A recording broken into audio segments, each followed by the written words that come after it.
Chapter 11 Confrontation. The West Hall of Changde Gong Fu was specifically used for female gatherings, so the majority of the furnishings were vibrant yet well made. Inside, there were artwork and calligraphy of masters, and it looked as this was a home with some foundation. But it was to be obvious that each generation was worse than the previous. The present Duke of Changde was so preposterous that many laughed at him behind his back. Chu Qingju was at the same table as Chu Larotaitai, and her spot was beside Luo Larotaitai. It was obvious from the seating the attitude that the Chu family held toward her. At the table, there were people who were willing to ingratiate themselves, so the mood at the table was somewhat busy. But when Chu Larotaitai seated the Chu family's San Gunyang beside her, everybody's eyes changed. If this was a family banquet, nobody would say an extra word, but of the womenfolk present today, there were several females who ranked higher than Chu Larotaitai. This Chu San Gunyang was both of a younger generation and wasn't titled. It really wasn't suitable for her to sit at the table. The Marquis of Bao Rong smiled coldly at Chu Larotaitai's actions, understanding that this was Chu Larotaitai wanting everybody at the table to meet Chu San Gunyang, but the timing just wasn't good. This old one has always preferred these two girls. Now that Da Yatu has married, we've finally managed to gather together today. Chu Larotaitai couldn't not know what others were thinking. She used her handkerchief to wipe at the corner of her eye. Now that these girls have grown up, this old lady still wants to keep them by my side all the time. One of the Furen that had good relations with the Chu family smiled and followed. This is Larotaitai's love for her granddaughters. But when the children grow up, they can't stay at home. San Gunyang is the epitome. When she got there, she smiled mischievously. Chu Yusu heard those words and quickly dropped her head in embarrassment. Seeing her act like a little girl, Chu Qingju smiled at the woman that spoke. This person was on the side of Chu Larotaitai Weisha. Her husband was an assistant minister at the Ministry of Rights, a not very large yet not very insignificant position. But this person usually only treated Chu Yusu courteously. At the beginning, both Chu Qingju and Shu daughter Chu Huishui hadn't come into her eyes. Wei Furen is very funny. At this time, San Maimai is the youngest and grandmother loves her best. Why can't she spend more time with grandmother? Chu Qingju smiled thinly at Wei Shi, and took the handkerchief Yin Liu handed over to wipe her hands. It is a Maimai who has less time to spend with grandmother. Liang Shi heard what Chu Qingju said and felt anger stir. Chu Qingju was trying to ruin her daughter's marriage. Mentioning the second daughter, she was telling others that her, the Di mother, wasn't benevolent, would only think of her own daughter and neglect the Shu daughter. Wei Shi paused and didn't seem to have any response. In the past, she had always ingratiated herself with her Gumu, one, in this manner. Today, she was firmly pushed back by Chu Qingju and just realized that the person sitting across from her wasn't the Chu Da Gunyang of the past, but the noble and elevated Duan Wang Fei. Luo Larotaitai smiled as she looked at Wei Shi, her eyes full of disdain. Who was Duan Wang? He was the second son of the emperor. His mother Jing Fei, 2, may not be as favored as Xu Fei, 3, but she still had some level of influence with the emperor. As to what Duan Wang was really like, nobody knew.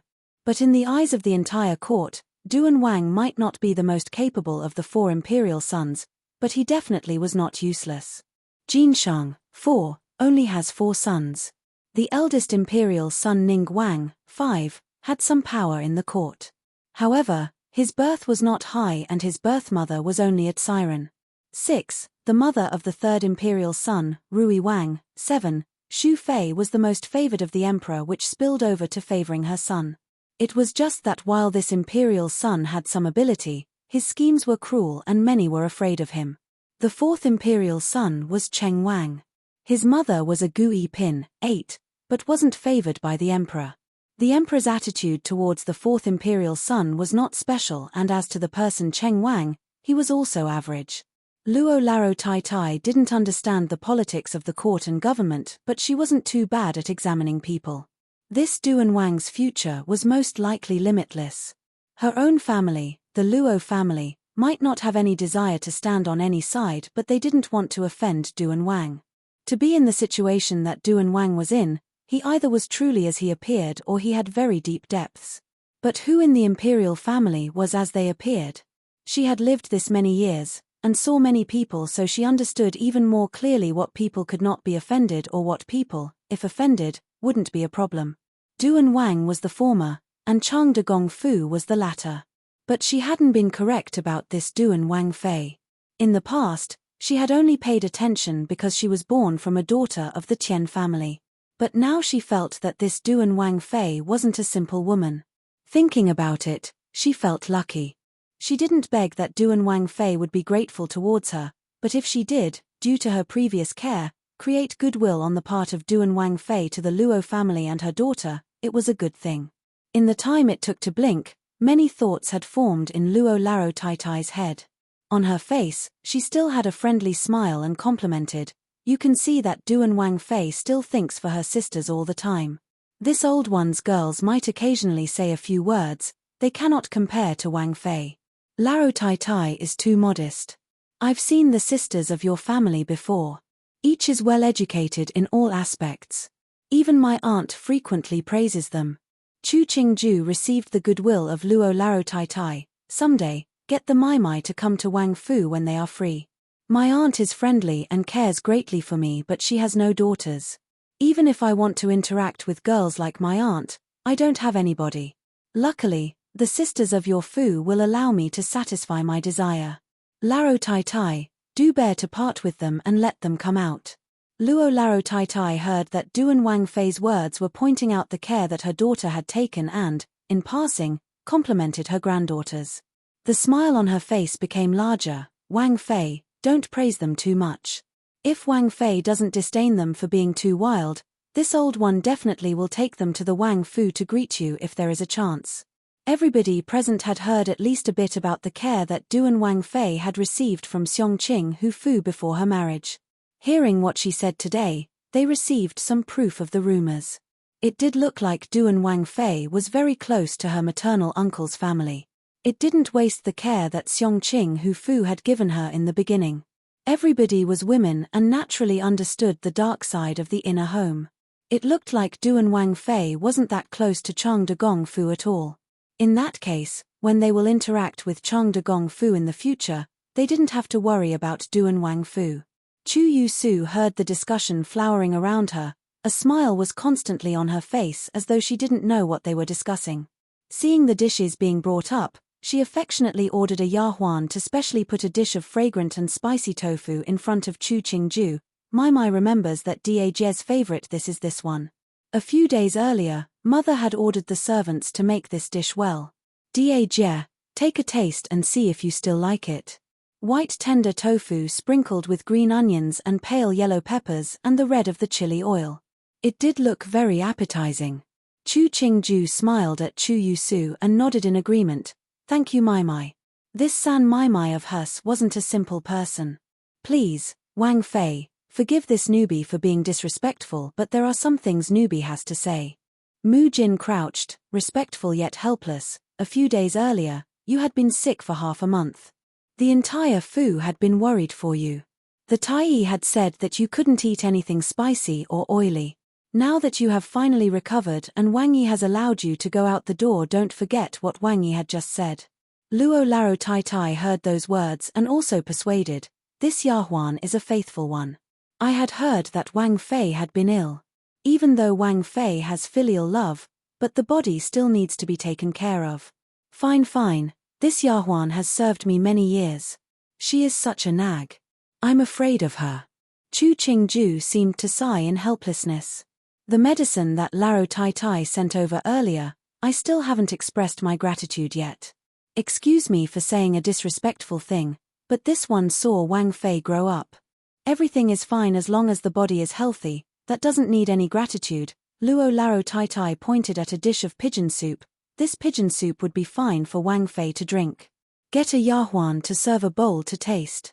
Seeing Mu Jin pour a bowl of soup, an awkward smile appeared on Chu Yusu's face. The words implied that nobody at Chang de Gong Fu was concerned about Da's illness and also mocked her mother for not being loving towards Da.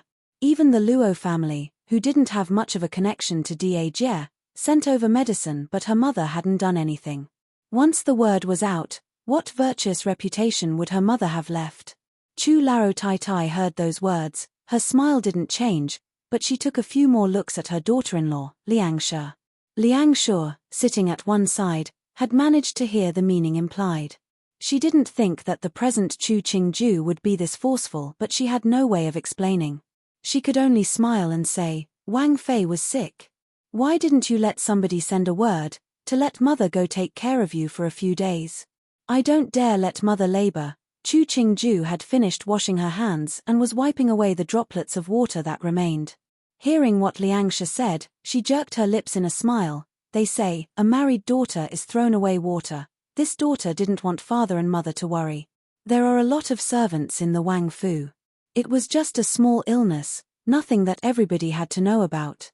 In the case of Luo Laro Tai Tai, it was because Jomu had somebody deliver things and received notice that I was sick.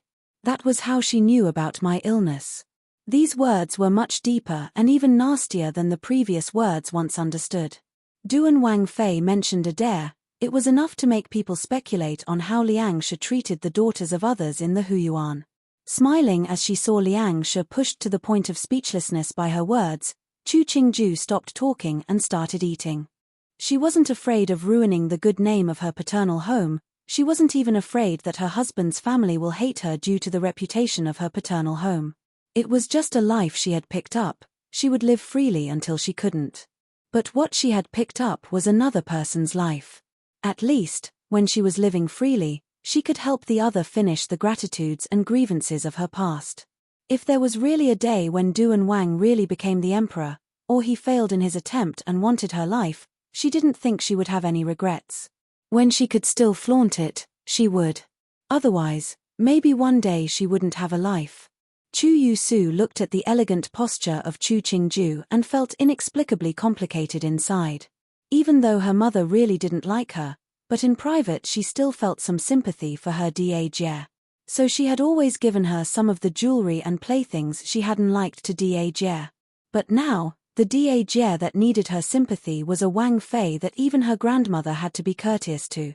As for herself, in the future, she might have to always be below her. Thinking about that, Chu Yusu's slender brows slightly furrowed. Why did she have such a feeling of apprehension? The banquet meal ended. The servants of the Chu family guided everyone to the wide outer yard to hear a play. The stage had been built beforehand. The sexes were blocked from each other by tall screens. Even though everybody was in the same place, but they could only see the stage. The first play was Margu giving her birthday greetings. 9.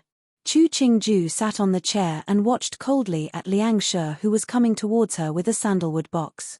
This Liang Shi was going to personally put on a play.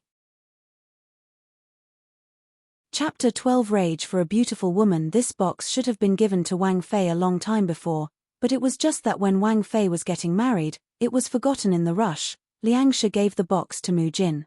Seeing Chu Qingju take the sandalwood box from Mu Jin, she continued in a choked-up voice, I've been keeping it these past years, waiting to give it to you one day.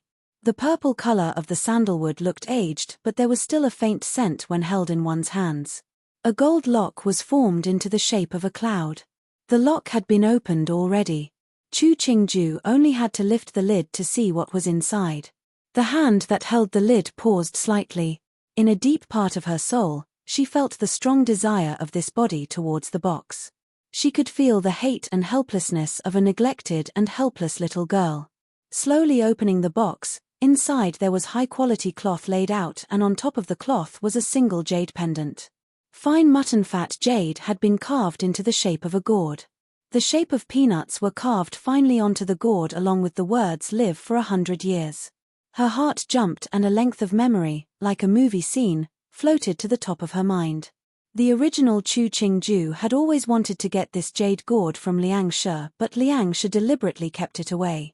Now she was, of her own initiative, handing it over, and pretending to be a good person in front of so many people. She was most likely scared that Chu Qingju was going to act against her in the future. Jie had somebody prepare this jade gourd very early that year, but Jie passed away. In the rush, the jade store sent the pendant to me. As Liang Shi talked, her eyes reddened. Jie died too young, her only concern was you, Wang Fei. In the past, I was worried that Wang Fei was too young and would lose what Jejie had left you, so I kept it for you. Now that Wang Fei has grown up, this jade gourd should be given into Wang Fei's care. She scanned Chu Qingju up and down and said ruefully, seeing what Wang Fei looks like now, Jejie in heaven will be happy. She lifted a hand to take out the jade gourd pendant. The feel of it was warm and smooth. Because it was carved to be small, there wasn't much weight to it. It was possible to see that Tian Shi had wanted to, at Chu Qingju's 100-day celebration, put the gourd on her body. The nobility had the fashion of giving children a 100-day celebration. When the child reached 100 days, the elders would personally put on the child charms for a long life. Most of the charms would have magic clouds and peanuts and other objects of good fortune along with the words to live until 100 years. This was to symbolize locking down a person's life and that the gods would protect the child to live 100 years. Pity the love of mothers in this world, Tian Shi died so young. The rumors outside said that she became ill due to anger, but a woman that, at the very end, still ordered for her child a jade gourd, would she be so weak as to die due to anger? Mothers grow strong in protection of their children. Tian Shi wasn't the type to fall into sadness. Would she not care for her newborn daughter and get so angry as to die? Very early in life, I heard Jiao Mema say, not long after my birth, mother had ordered a jade gourd pendant for my 100-day gift. But sadly, 10 years ago mother made Jiao Mema retire and I never even once saw the jade gourd that Mema mentioned. I didn't think that mother had been keeping it for me all this time. The hand that held the gourd tightened. Chu Qingju, in front of the females present, put the jade gourd on her neck, her eyes reddening. As a daughter, I troubled my mother to be pregnant for 10 months. Even into death, my mother was concerned for me. The fact that I could not reciprocate, it is a failure of my filial piety. In the previous life, her parents had died early in a car crash, but until the last moment, they had been thinking about her. Seeing this jade gourd pendant, she felt her heart twist and felt that the people of this Chang de Gong Fu was extremely disgusting, to the point of throwing up if she had to look at them. Wang Fei, seeing the situation, Mu Jin gazed worriedly at Chu Qingju. But she was a servant and couldn't freely comfort her.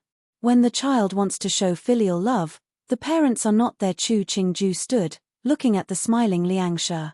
The emotions on her face gradually faded and her face became expressionless. The care that mother has given Qingju will never forget in this life. In the future, Qingju will definitely return the benevolence that mother has given in the past. Chu Laro Tai Tai had been feeling uneasy the entire time, and seeing Chu Qingju was speaking so clearly, she couldn't keep the genial expression up on her face. She wanted to speak to ease the tension, but she didn't manage in time. Today is father's birthday and I should stay a bit longer. But there are many things to do in the Wang Fu, so I have to leave. Chu Qingju bent slightly towards Chu Laro Tai Tai. This granddaughter makes her farewells. Furen, we will meet in the future. Everybody saw that Duan Wang Fei's face was nothing to worry about, but they didn't make her stay. Liang Shi, this stepmother, did things in such an unsightly manner that Duan Wang Fei couldn't endure any longer. Not just Duan Wang Fei, but all children in this world, if they had to face such things, they couldn't endure. Chu Laro Tai Tai couldn't sit any longer and could only stand to personally send away Chu Qingju. Duan Wang Fei, whose mother had died early, at the birthday banquet of her father, didn't stay to watch the plays but left with red eyes. If this passed into the ears of others, this entire Chang de Gong Fu, what honor would they have left? Everybody else stood to see her off, but when they reached the outside hall, Chu Qingju stopped them. Her white face held a smile. All the Furen don't have to be so courteous. On another day, I will invite all of you to a gathering. Everybody accepted. Chu Laro Tai Tai still wanted to walk a bit further, but Chu Qingju stopped her. She smilingly said, "Grandmother is old now, we can't let you send off your granddaughter, otherwise granddaughter would be unfilial." Finishing, she ordered Mu Jin, who was by her side, "Send somebody to give word to Wang Yi, I'm going to return first." Chu Laro Tai Tai had no other way but to see Chu Qingju leave. She turned to look coldly at Liang Shi, and for the first time ever, she held on to Shu daughter Chu Hui Shue's hand to return to the play. The common people said to marry a wife was to marry virtue. The Duke of Changde, now that he had this woman, Liang Shi, sooner or later he would lose everything. Once Chu Qingju left, Many of the womenfolk that had come to attend the banquet who had done so due to Duan Wang Fu stood and made their farewells. In less than an hour, more than half of the female guests left. On the side of the male guests, He Heng, as a Wang Yi, naturally sat on the seat of the honored guests. The person sitting beside him was Chu Wangji. He didn't have any interest in honoring others, so he didn't pay any attention to any others. But even so, there were still many people that came up to fawn over him. An act of Margu giving her birthday greetings hadn't finished when Chen Changxin had came over to Duan Wang's side and spoke a few words. Chu Wangji, who had been sitting behind Duan Wang, faintly heard the words Wang Fei. What? Duan Wang's brows slightly creased. The face that had originally carried a friendly if polite smile froze. He placed the teacup in his hands on the table, the flower teacup making a crisp sound. The Duke of Changde, who had been paying attention to this side, felt his heart skip a beat. He didn't know what had enraged Wang Yi. Others pretended to casually look towards Duan Wang. The way that Changde Gong Fu treats their guests has really widened the horizons of Ben Wang. Duan Wang smiled frigidly as he stood. Chen Changxin, let's leave.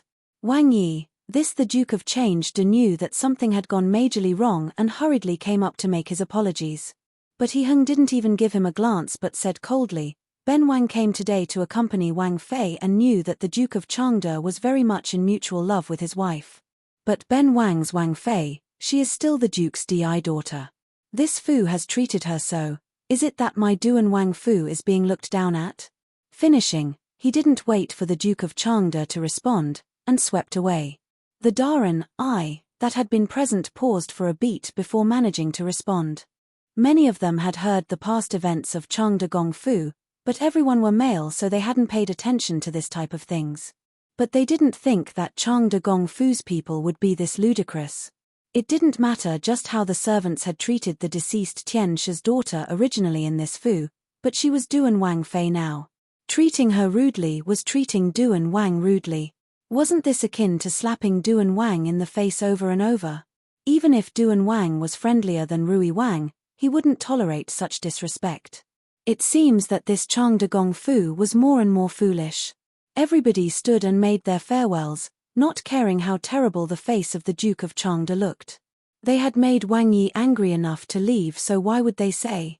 Or did they have to tell Duan Wang, Wang Yi, you go be angry by your lonesome, we're good friends with the Duke of Changde and still want to stay here with the Duke to drink tea and watch plays? The Duke of Changde was foolish, but they weren't.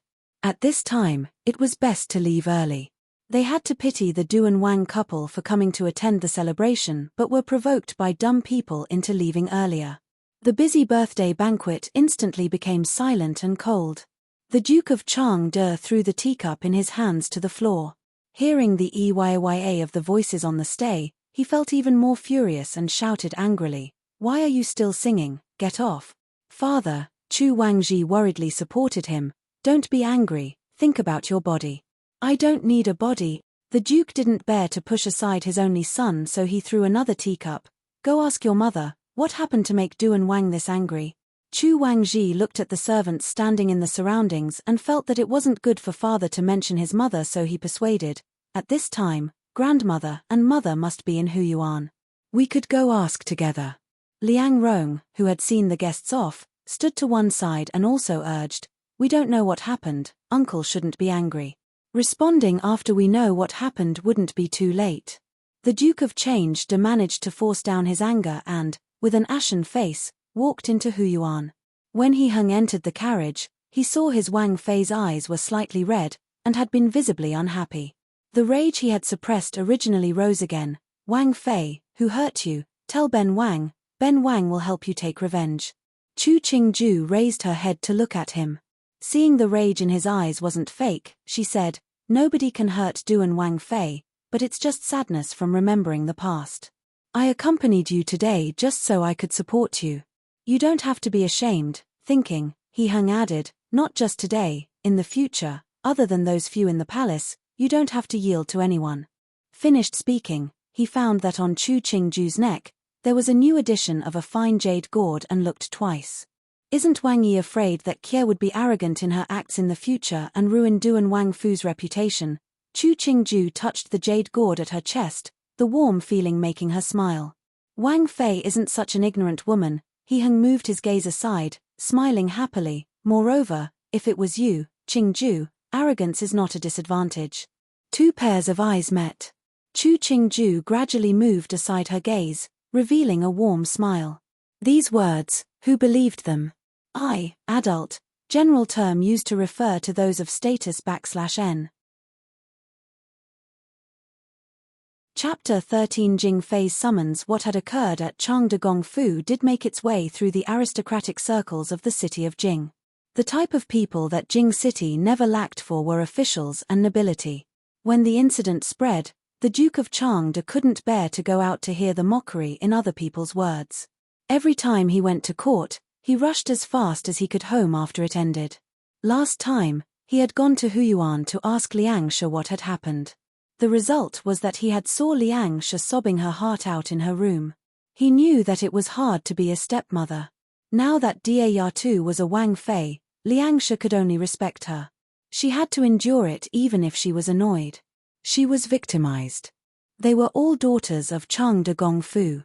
Why was it that San Yatu was so considerate and sensible, but Yatu was this senseless? If her paternal home was shamed, she, as a married daughter, wouldn't be well off either. Liang Rong was walking in the courtyards and saw his aunt's husband furiously marching past. He quickly retreated and bowed to the Duke of Changde. The Duke wasn't in the mood to pay him any attention, so he nodded and strode away. This made Liang Rong to look longer at him. Gongzi, 1. What's going on with Jiu Laroyi, 2? The manservant that followed him said worriedly. His face didn't look so good. Thinking of the rumors these past days in Jing City, Liang Rong furrowed his brow. Because of the separation of the sexes, he hadn't had many interactions with his cousin in name, Qingju. But in his memories, every time he saw her, she always preferred to lower her head and didn't speak. How did things get this bad? With aunt's nature and skills, how come she couldn't manage a little girl? Now the reputation of Changde Gongfu wasn't good, and in passing, people were saying to not marry any daughters of the Liang family. This had ruined the reputations of the sisters in his home, and he felt somewhat insecure. The person they offended this time wasn't somebody ordinary, but the second imperial son Duan Wang. It wouldn't be very easy to suppress the gossip. But he had heard before that Rui Wang's mother Xu Fei and Duan Wang's mother Jin Fei did not get along. If they could get the support of Rui Wang, things would be much easier to accomplish. Furthermore, the present emperor was old and all the imperial sons had reached adulthood. The emperor's favorite was Rui Wang. Recently, the rumors had been saying that the emperor was going to establish Rui Wang as Taizi. 3. If that was true, then supporting Rui Wang would cause no harm and create many advantages. Qingju, after hearing the jokes that Huang Yang had heard about Changde Gongfu, was in a mood good enough that she ate an extra half bowl of rice at noon. In the afternoon, she rewarded all the servants in the Zhengyuan. Wang Fei's actions made everybody in Zhengyuan feel confused and worried. Logically, Wang Fei should be angry, but why did it not look like that? There were some that asked Huang Yang, but while Huang Yang looked young, his brains were very quick and not one word could be pried from him. Qingju didn't care what the servants did and absolved the other Cheshire of paying their respects in the next 2 days. She concentrated on combing through the memories that remained of the original in the body. These memories weren't hers, and in her heart, they were like scenes of a movie. She would remember them, but she wouldn't be involved in them. After she managed to organize everything, Qingju had nothing to do except eat, read and look at flowers until a memoir from Zhongjing Palace, 4, came. The mistress of Zhongjing Place was Duan Wang's mother Jing Fei, and this memoir had come to convey Jing Fei's words. The meaning was that she had heard that her Erxifu, 5, had recovered, and as her Mu Fei, she missed her, so she was to, along with the 2 Ce Fei, go tomorrow to Zhongjing Palace to visit. Basically, it was that Jing Fei saw that her Erxifu hadn't been to pay respects to her for a long time and felt uncomfortable inside. In this era, if the Popo, 6, didn't make something difficult for her Erxifu, it wouldn't be fair to when she had been an Erxifu and the way she was treated in that time. There were more liberal Popos, but she wasn't very lucky, and such a thing of good fortune hadn't occurred to her. Since Mu Fei wanted a meeting, she, as her Erxifu, had to follow the wishes of her elders. She sent Tu Yahuan to notify the Tu Fei of the event, and Chu Qingju put the event aside. At night when He Heng came to Zhengyuan, he picked up the topic with Chu Qingju. I heard that Mu Fei wanted to see you tomorrow. After the two flipped the red waves, they laid calmly in the blankets. He Heng spoke as if he just thought of it. You've been sick for more than a month, so you had no way of going to the palace to pay respects. That wasn't your fault. The gifts, I've gotten Qian Chang Xin to prepared already. Tomorrow after court, I'll also go to Mu Fei's palace so you don't have to worry about anything else. Chu Qingju reached out with her index finger and wrapped a lock of He Heng's hair around her finger, making a sound of assent. In the memories, this Jing Fei hadn't been very satisfied with her as an Erxifu, but because it had been a marriage bestowed by the emperor, she had barely managed to go through the formalities. But even so, in her actions and words, there was still the hint of disdain. The original, in the memories, had been very frightened of Jing Fei. It had seemed that every time she went into the palace, her heart had been in her throat. Now Duan Wang was saying these words. Did he want to reassure her? No matter how much truthfulness was in these words, Chu Qingju accepted his goodwill. What is it, still unhappy? He Heng heard the apathy in her voice and tightened his embrace. Looking at her fine brows, he teased, Ben Wang can protect you, are you still unhappy? Mu Fei is Wang Yi's birth mother, she wouldn't be too harsh on Kie. Chu Qingju raised her head to look at He Heng and sighed. Kie knows that Mu Fei isn't very happy with Kie's own family. This can't be blamed on Mu Fei, even Kie is helpless against the people of that family. Before the emperor decreed the wedding, Kie hadn't even dared to think of marrying into the imperial family. She reached out with a hand to encircle Duan Wang's neck. Luckily, Wang Yi hasn't abandoned Kie because of Chang de Gongfu, and is protecting Kie in all matters. Kie is a lucky woman. He Heng's eyes moved away from his stare with Chu Qingju's gaze and tightly clutched the person to him.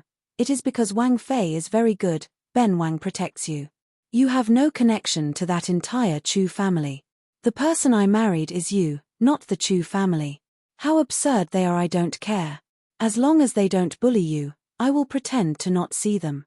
Wang Yi. Chu Qingju buried her head into the space of He Heng's neck. When He Heng was speaking, he didn't dare look at her eyes. It seemed somebody had a guilty conscience. There wasn't anybody of note in Chang de Gongfu, but that wasn't the same with the Tian clan of Xiongqing Hufu. Even if the Tian family didn't have the power to oppose the court, they were still a first-rate family in Jing City. And the entire Tian clan treated her very well. Duan Wang couldn't have missed that fact. All right, don't think too much, sleep early. He Heng gently patted Chu Qingju's back as though he was soothing a baby into sleep. He didn't have much affection for Tianxia in the beginning, so after the marriage, he had kept her on ice. He had let the servants serve her with respect because of the Tian family behind her, but in the encounters of these recent days, he had found that Chusha wasn't an insipid and tasteless woman. He wasn't the type of men to favor a Kie over a wife. He wanted to interact more with his Zhengfei and gradually build some positive emotion. Even if they didn't reach affection as deep as the sea, they had to get to mutual respect. Chu Qingju wasn't just a beautiful woman, her words and actions were very attractive to him as a man, so the more they interacted, the more satisfied he felt with her. He wanted to treat her even better. Even if the words he spoke weren't all true, but it still expressed more or less represented his desires. The two fell asleep in an embrace. Undoubtedly, both had very different thoughts, but their position was as though they were the most intimate lovers in the world, displaying a beautiful sleeping posture. Chu Qingju woke up very early on the second morning. After breakfast, she changed on to a majestic crimson trailing dress embroidered with round flowers. Using fake hair, she made a Feitian knot. She picked the finest and most beautiful hair ornaments and jewelry to wear, the exact opposite of the plainness in the past. She wore whatever she found pleasing to the eye. As to whether Jing Fei would like it, she just wanted to say, if you didn't like somebody, even their breathing was wrong. If you can't please somebody else, then please yourself. Putting on the pearl-embroidered shoes, Chu Qingju stood, the jewel over the middle of her forehead slightly swaying. Let's go. Are the two Fei ready yet? The two Fei are already waiting. Yuzon came front to support Chu Qingju. The carriage is ready. Wang Fei, do you want to leave now? It's about time. It'll take the better half of an hour to go from here to Zhongjing Place. Send somebody to call the 2Ce Fei. It was just going to the palace, but Jing Fei had to call the 2Ce Fei as well. She really was honoring this Wang Fei. Feng Zijin and Jiang Yongyu had been waiting early by the gate of Zhengyuan. Seeing Wang Fei come out, the two first paused before bowing to Chu Qingju. Chu Qingju scanned the two. Jiang Yongyu's clothing was the most proper it could get. It wasn't eye-catching, but it displayed her identity as a Ce Fei. What Feng Zijin wore was much brighter. The pink of the girdled dress made her seem young and fresh. The two Ce Fei were a bit surprised. The last few times Wang Fei had went into the palace, what she had worn had been the most proper with no distinguishing features. She was dressed so beautifully today that the two didn't manage to react for a period of time. Those rounded flowers were embroidered, looked as though they were alive. It was shoe embroidery. It probably had taken a long time to make the dress. And that water droplet forehead jewel made from a red ruby, the dark gold string braided in the hair so that the jewel sat perfectly in the middle of the forehead. Every move had the onlooker feel it was extraordinarily beautiful. Wang Fei was wearing this to the palace. Wasn't she afraid that Jing Fei Nyang would say she was too extravagant? Not caring what the two though, Chu Qingju took a few yahuan and walked to the front. After she sat on the carriage in the front, the two Ce Fei climbed into a carriage in the back before the second-rank yahuan that was coming along finally expressed her awe. What Wang Fei was wearing today was beautiful. No wonder Wang Yi liked going to Zhengyuan recently. When the carriages reached the palace doors, they couldn't go any further. Chu Qingju stepped on a Taijian's back to get off the carriage. She looked at the black stone path that stretched long ahead of her and the tall red walls beside the path. She couldn't resist raising her head and look at the cloudless blue sky. Feng Zijin stepped on the Taijian's back to climb down and saw the Taijian that was kneeling by Chu Qingju's carriage. She lightly snorted. A few days earlier, Wang Fei had slipped on a Taijian's back when stepping off a carriage, so she didn't favor using Taijian as a footstool anymore. But now they were in the palace, she acted according to the protocols of the imperial family. She had assumed that she would be much more courageous. Jiang Yongyu calmly glanced at Feng Zijin and sped up to stand behind Chu Qingju. It irritated Feng Zijin, who snorted again before following in her footsteps. 1. Son of an official or nobility, also a title of respect for young men. 2. Husband of a daughter when referred to by a servant. The servant is from the wife's side, with Jiyu being the in-law. 3. Crown prince. 4. Zhong can mean clock, time or a goblet. Jing means bright, circumstance or scenery. 5. Wife of a son, daughter-in-law. 6. Mother-in-law, husband's mother /n. Chapter 14A Pig for an opponent. The imperial palace of the Da Long dynasty had been rebuilt on the foundations of the previous dynasty's palace. At the beginning, when the members of the He family had overturned the despot of the previous dynasty, they had taken care of many of the licentious yet famous and powerful families. So when they furnished their imperial palace, they tried to go the route of simple yet grand. Chu Qingju followed the guidance of the palace girl as she walked forward. She passed by one grand building after another. No matter how frugal the founding emperor had been, while the present Da Long dynasty's excess were not equal to the lavishness of the previous dynasty, but it was still beautiful clothing, delicious food, and amusement abound. Duan Wang Fei, please walk this way. The person leading the way was a palace maid that had a rank and was of some use to Jing Fei. This palace maid's attitude, from the calm one when they came, had instantly changed around and put herself in a low position. From a little palace maid to her present position, her most important asset had been a pair of perceptive eyes. From her first look of Duan Wang Fei today, she had understood. Duan Wang Fei was different than before. Regardless of whether Nyang did or didn't like Duan Wang Fei, she was only a palace maid and didn't have the courage to offend this kind of a Duan Wang Fei. She respectfully guided them into the entrance of Zhongjing Palace and retreated to one side to allow Ding Mema, who served by Nyang's side, to take them inside. The high-quality yun brocade slid soundlessly across the smooth ground. She looked at the red of the dress and dazedly raised her head. She could only see, against the light, That red shadow walked each step steadily and calmly. Wang Fei and the two Ce Fei, please sit, Nyang would come out soon. Ding Mema directed the little palace maid to serve tea and personally placed a cup of tea in front of Chu Qingju. She smiled and said, "This old servant congratulates Wang Fei for a successful recovery." Ding Mema is too courteous. Chu Qingju sat on the chair and held out her hand to falsely help her up. It was due to the good fortune of Mu Fei and Wang Yi. These days, I haven't been able to come to Mu Fei's side and serve. It was unfilial of me as an Erxifu. Nyang wasn't angry but concerned. It was all my fault. Ding Mema's gaze fell onto the blood-red bangle resting on that porcelain wrist. She smiled, bowed and said, Nyang knew it was because Wang Fei's body wasn't well. She wouldn't be angry over such a small matter. For Wang Fei's body to get better, that was what Nyang really wishes for. Chu Qingju smiled and lowered her head slightly. This Ding Mema was a trusted confidant of Jing Fei. She always had a smile on her face and the feeling people had upon seeing her was friendly. Even the original Chu Qingju had liked her very much.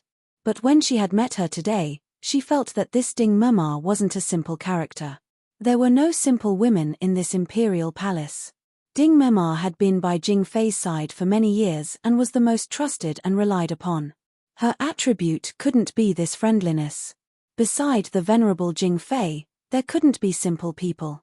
I caused Mu Fei to worry, Chu Qingju sighed, her expression slightly pained as she said, I was heavily ill these past days. I had thought thankfully I recovered. Ding Mema had heard the news that Du and Wang Fei almost didn't make it. At the time, she had, on behalf of Nyang, left the palace to bestow many gifts. No wonder Du and Wang Fei was drastically different than in the past. She probably had been frightened by that illness. People, when they walked past death's threshold, they would understand many things.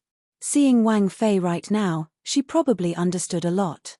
Wang Yi had favored her recently. There had been news from others that said Wang Yi had been residing day after day in Zhengyuan. Looking at her appearance, she did have the capital to attract men. Wang Fei has plenty of good fortune and naturally could overcome the misfortunes. Ding Mema smiled as she received the words. Hearing noise from outside the door, she closed her mouth and moved over. Chu Qingju turned her head to look. She saw a beautiful matron wearing an orange palace dress, supporting herself with one hand on a Taijian's hand, calmly walk in. The beautiful matron looked like she was just over 30 years old. Even if her face was rather mediocre, it couldn't disguise the allure between her brows. This was Jing Fei. Chu Qingju stood and went forward. Erxi greets Mu Fei. The two Ce Fei stood behind her and followed with the greeting, but they referred to themselves as Nu. No need for courtesy. Sit down. Jing Fei's steps slowed as she looked at Chu Qingju from top to bottom. She sat at the front and took a sip of the tea that Ding Mema presents. Seeing the three sit down, she opened again. Ben Gong, too, heard that Qingju's body has recovered and wanted to take a look.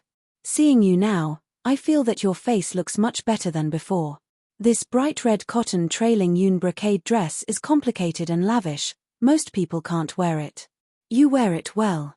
Erxi thanks Mu Fei for the compliment. Chu Qingju looked at Jing Fei with eyes full of childish admiration. Erxi hadn't dared to wear it originally, but thought that this color was celebratory and of good fortune. Erxi had just recovered from a big sickness and it is much better to be celebratory when coming to pay respects to Mu Fei. Thankfully, Mu Fei also likes what Erxi is wearing, otherwise Erxi wouldn't know what to do. Feng Zijin, sitting to one side, felt her mouth slightly quiver. Nyang was implying that she dressed too lavishly. Was Chu Qingju really stupid or pretending to be stupid that she really believed that Nyang was complimenting her? The hand that held the teacup slightly stopped. The motion Jing Fei did to set down the teacup seemed to be heavier than normal.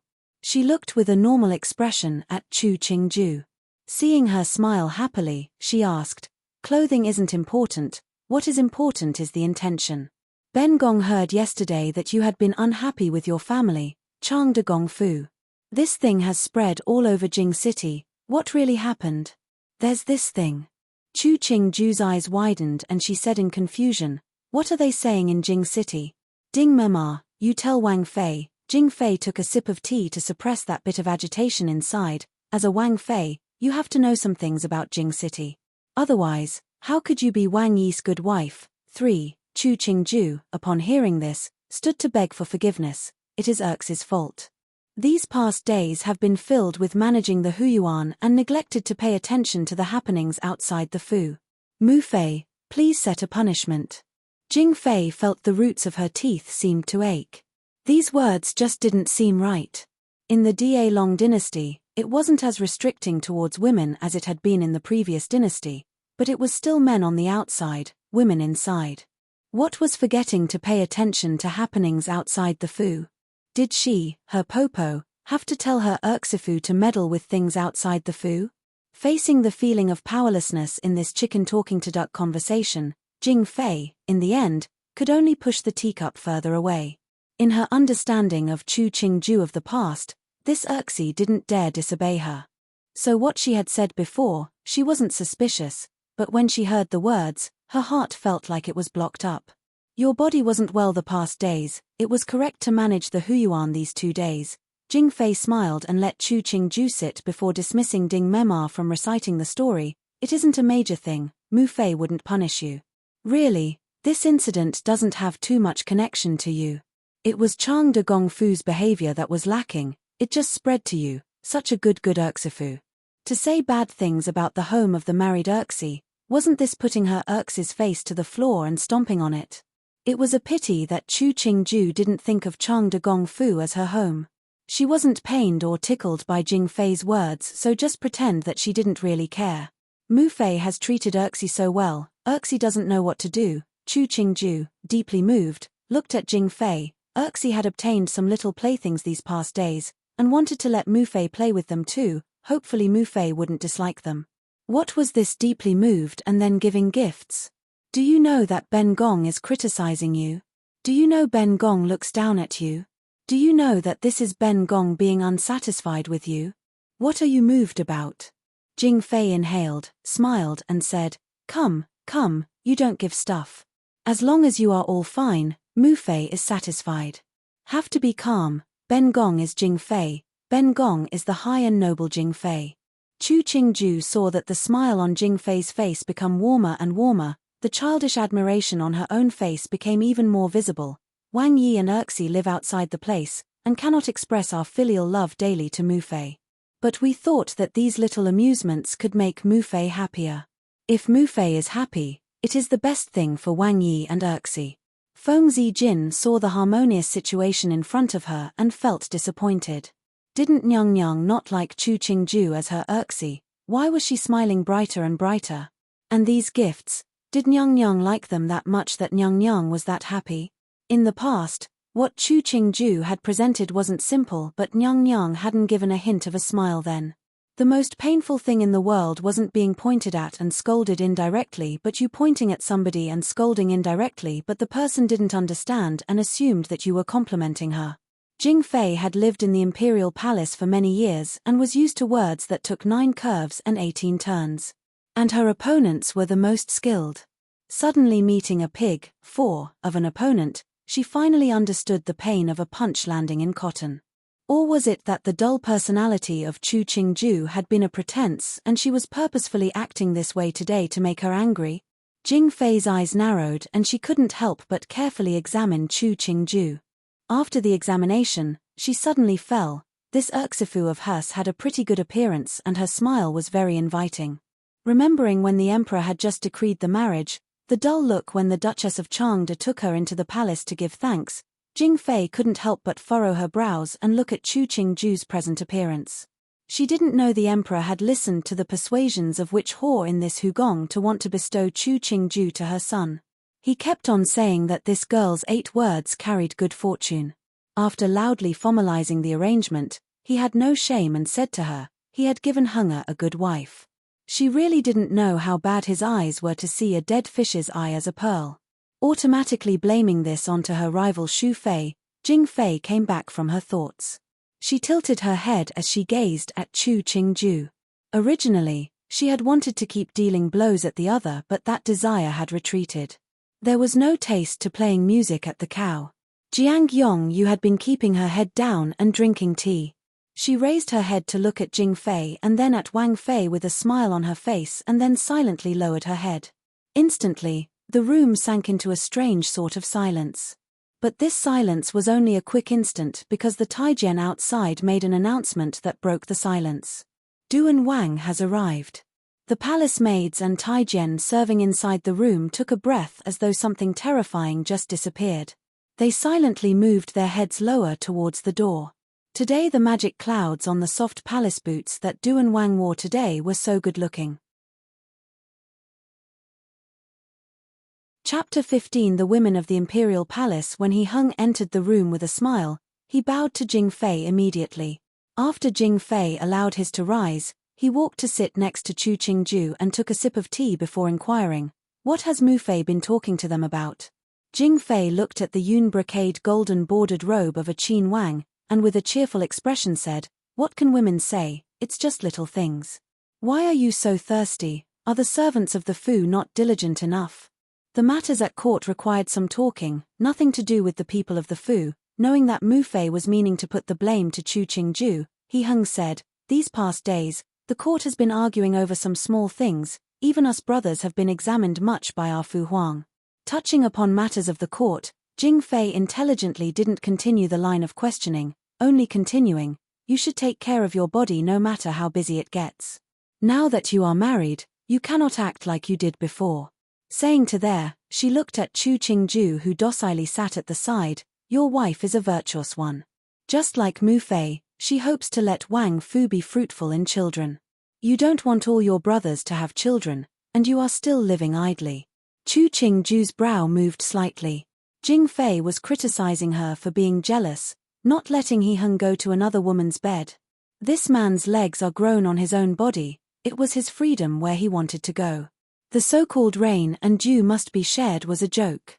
If it had to be shared, then why did the Da Long dynasty still have the rule that the husband had to reside in the wife's rooms on the 1st and 5th of each month? She didn't have any feelings towards He Hung, but she didn't want to live like a widow. Additionally, she didn't like having something she frequently used be given into the hands of another woman of her own initiative. Did they think she stupid or a saint? He Hung smiled slightly and didn't reply to Jing Fei's words. He turned his head and looked past Feng Zijin. "Did Mu Fei like the little playthings Qingju sent, Ersi Hen, 3, and your Erxi had collected them for many days?" "I know you are filial." Jing Fei saw he didn't want to follow up on the subject and turned to speak of daily life, asking everything about what He Hung dressed and ate every day. Chu Qingju listened silently at one side. She had to admit, Jing Fei might not be a good popo but was definitely a good mother. She was also very perceptive. Whenever she found a subject He Hung didn't want to talk about, she would move on to another topic, rather than, like other women, continue to try to educate the other until the other had accepted her way of thinking. This was an intelligent woman. Otherwise she wouldn't be the only imperial consort that could match Xu Fei. The present Hugong, 4, had an empress, but this empress had no children and her own family wasn't of any significance. Consequently, she didn't have any real power in this Hugong, just an empty scaffold at the top of which she could look at others engaged in conflict. He Hung didn't try to intentionally say good things about Chu Qingju in front of Jing Fei, but he was more attentive in his words to Jing Fei than normal. This caused Jing Fei's smile to not disappear from her face for an instant. When it was time for the noon meal, Jing Fei retained He Hung to eat. Feng Zijin and Jiang Yong you had to stand at one side to serve. Chu Qingju, due to the fact that she had just recovered, received Popo's extra affection and was released from the act of having to serve Popo and sat down beside He Hung. There were more than 10 dishes that were presented. Each dish was finely made and the skill of the chefs in Zhongjing Palace could be seen. What could also be seen was Jing Fei's position in the imperial palace. "Go down to serve Wang Fei, Ben Wang doesn't need your service." Waving away Feng Shi who had been coming near, He Hung used his eyes to indicate to Minghe and pointed to the fish stewed in milk in front. "This dish Mu Fei likes, serve some over." Even if it was a favorite dish, it wasn't a rare dish but a common one. However, Jing Fei still enjoyed He Hung's attitude and looked twice at Chu Qingju. At least, after her son got closer to her, he was more concerned about her as his mother. Before, she hadn't seen him be this attentive. After a meal, Chu Qingju found that her tastes were very similar to Jing Fei. After rinsing and washing, she silently sat at the side and continued to watch the heartwarming act of the benevolent mother and the filial son. Since you have come into the palace, then go to Kuei Yuan Palace. 5. To kowtow to the Empress. Jing Fei lazily waved her hand. The Empress' body has been not well these past days. Even if she isn't in need of anything, it is a bit cold there. Finishing, she lifted her eyelids and looked at the two Ce Fei standing to one side. You two can go outside the palace to wait. Ben Gong is tired, you can all leave. Even though she wanted to use the two Ce Fei to attack Chu Qingju, that did not extend to giving them the honor of a meeting with the Empress. She looked down at Chu Qingju as not being worthy of being her Erxifu, but she was still of a noble family. Behind her was a strong Tian family. That was enough for her to be a level above the other two. Feng Zijin was unwilling but still assented and bowed. After she walked out of Zhongjing Palace with Jiang Yongyu, her face darkened. Jiang Yongju took a quick look at her and gave a small smile at the end. With a lowered head, she silently walked out of the inner palace. After she went into the carriage and finding Feng Zijin was still slowly walking, she gave a cold smile and said in a low voice, "Fool." The Yahuan beside her acted as though she hadn't heard anything and poured her a cup of tea. Mistress should use some strong tea to chase away sleepiness. Wang Yi and Wang Fei will probably take some time before they could get back. Jiang Yongju took the cup. Seeing Feng Zijin come near, her face slowly returned to her normal expression. Chu Qingju walked behind He Heng. The original didn't have much of an impression of the Empress, only knowing that the Empress family wasn't of remark, and she didn't have much favor with the Emperor. The Emperor had made her Empress because he had seen she was obedient. Because the Empress had no children, the Emperor didn't frequently go to her palace, so the entirety of Kuei Yuan Palace was usually respectful and careful. It couldn't compare with Xu Fei's place of residence, Jiaoxiong Palace. 6. Coming into Kuei Yuan Palace, Chu Qingju felt that the inside was overly silent. The palace maids and Taijian were quite as though they were statues. The messenger Taijian quickly came out, and guided the two with a smile on his face into the inner hall. Chu Qingju saw the Empress attired in a plain dress and jewelry, her hair in a Chue Yun knot. 7. The Empress looked around 40 years old, much older than Jing Fei. On her wrist was a bracelet of Buddha beads. She had a slight smile on her face, but it seemed bland, making it uncertain whether it was a true smile or just out of politeness. Urchin Erxi greets Muhu. 8. He Heng and Chu Qingju performed a proper greeting, not being any less careful because the Empress had no power. You two do not have to be so polite. Sit down. The Empress motioned for the two to sit, and after a maid poured tea, she said, "How come Hunger has come today? I heard that Muhu was ill. Has Muhu taken medicine?" He Heng's tone held concern. Ursi Hen was using a meal at Mufei's place today and heard the news. "Muhu, please take more care with the phoenix body. It's just old problems, I've already taken medicine." Hunger has no need to worry. The Empress smiled and used her handkerchief to disguise the cough that came up and turned to look at Chu Qingju. Erxi is more and more beautiful." Muhu is laughing at Erxi. Chu Qingju saw that the Empress' face was pale and there was no spirit in her eyes. She sighed inside, "But after recovery, I have more energy. If Muhu recovered, you could go sunbathe more." Erxi heard the Tai say that this was beneficial to the body. "Muhu remembers your intentions." The Empress nodded. "Last month, San Erxi, who just married, sent over an amount of ginseng and deer antler. Ben Gong cannot use them as the body is too weak, but this sunbathing might work." San Erxi, wasn't it Rui Wang, He Yuan's Zhengfei that he married just last month? Chu Qingju couldn't help look twice at the Empress and He Heng. These two's conversation was normal yet formal, but she kept on feeling something wasn't right. The Empress just casually mentioned that San Wangfei had come a few days ago to Kuei Yuan Palace and intentionally said she couldn't use those present. What was she telling He Heng? Scanning the servants inside the palace, there were only 2 Taijian and 2 maids, all silently standing with heads down. They probably were the people the Empress used frequently. Hearing the two start discussing Buddhist scripture, Chu Qingju stared at that string of Buddhist beads on the Empress' wrist. She found that the Empress' wrist was very thin, just a layer of pale skin wrapped around the wrist bone, appearing to be shriveled. The Lungyan scriptures say, the heart becomes moral. Due to morals, there is concentration. With concentration, insight is found. 9. The Empress coughed, that is to say, as long as the person can control the heart, then they will not be influenced by the environment. He Hung smiled warmly, and took a sip of tea. Muhu's insights, Ursi Hen can't compare. It's just eating a few more bowls of rice than you have. The Empress moved her gaze past the two of them, looking out the door. In really, what Ben Gong sees, it's just this little space of the inner palace. Chu Qingju followed her gaze. There wasn't any sunlight outside, just some light that came in from the door, so the room inside wasn't very light. A woman who had nothing, no power, no favor, but she could become the Empress. This kind of woman, a woman that sees the truths in the Hugong, could she be simple? The day is getting dark, you two should return. The Empress raised a hand to touch the box on her lap. Inside was the knickknacks that the couple had presented, which came from outside the palace. These things, Ben Gong hadn't seen them for many years. Ben Gong likes very much. Zhong Memar, take out the bolts of yun brocade from Ben Gong's stores and let them take back with them.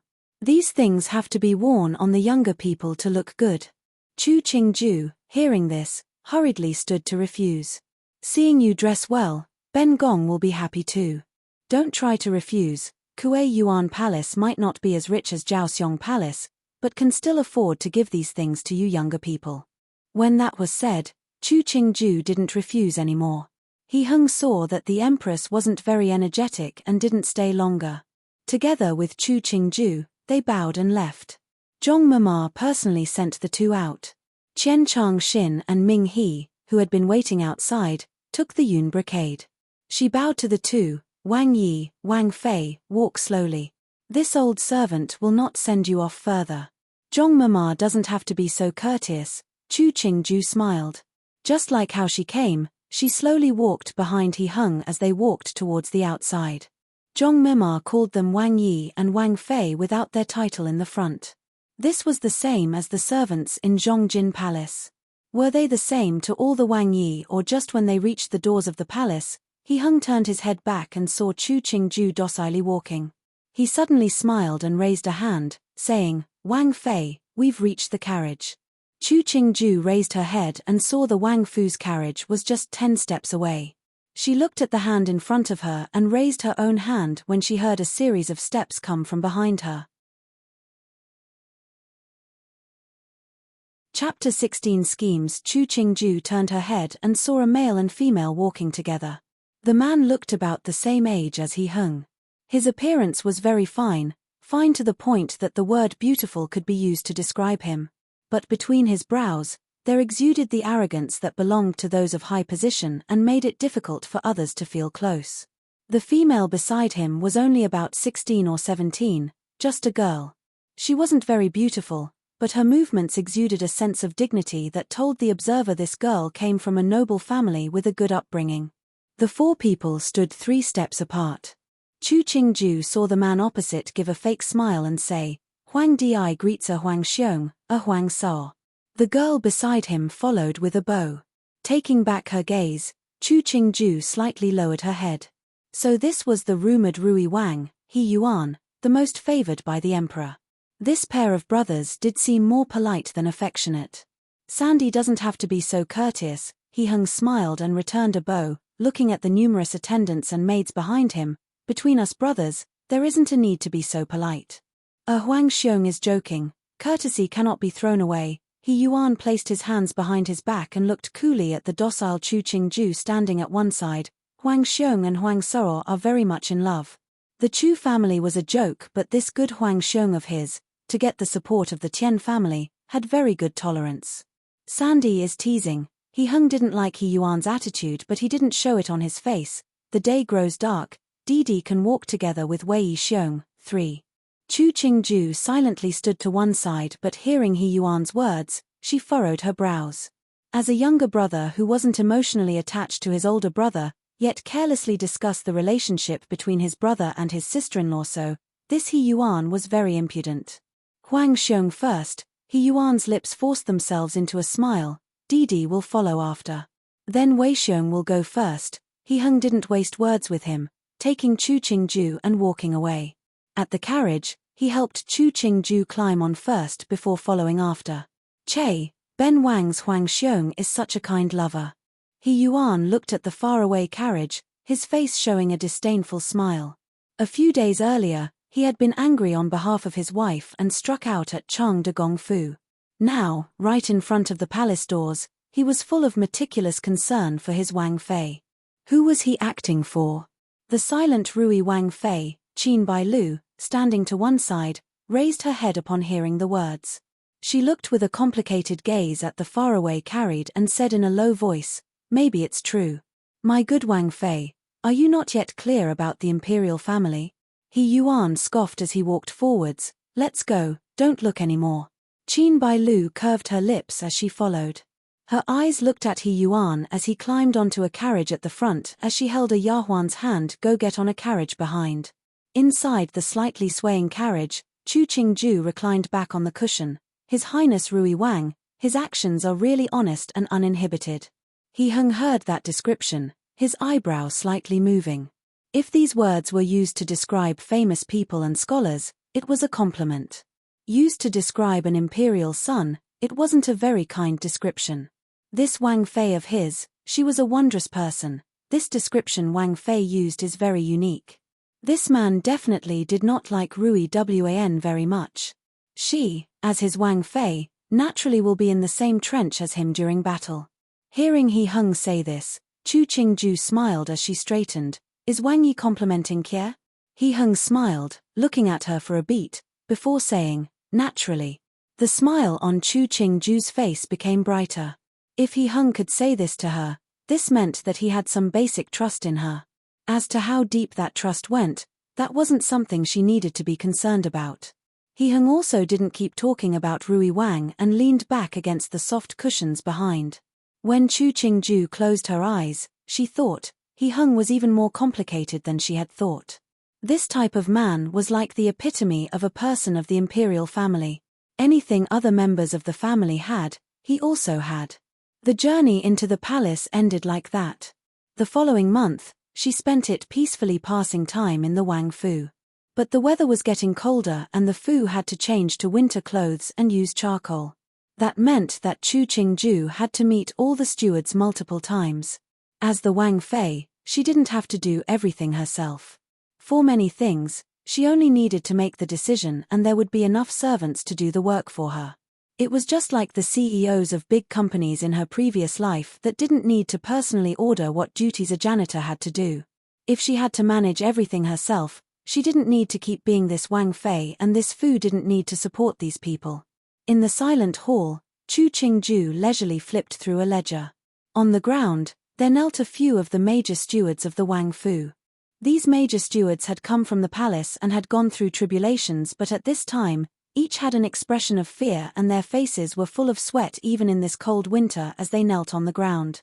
"Eggs are 1 tael of silver for 5, smiling as she closed the ledge, she looked at the steward responsible for buying vegetables and other groceries. Chu Qingju gently threw the ledger in front of him. "I heard that a normal family in Da Long dynasty, they live on about 25 taels of silver a year. I hadn't known that our Da Long dynasty's people were in such difficult conditions that their living expenses for a year isn't enough for us to eat 100 eggs. Just like this, you, a major steward, still say that there isn't enough money to go around. Come on, say how there isn't enough."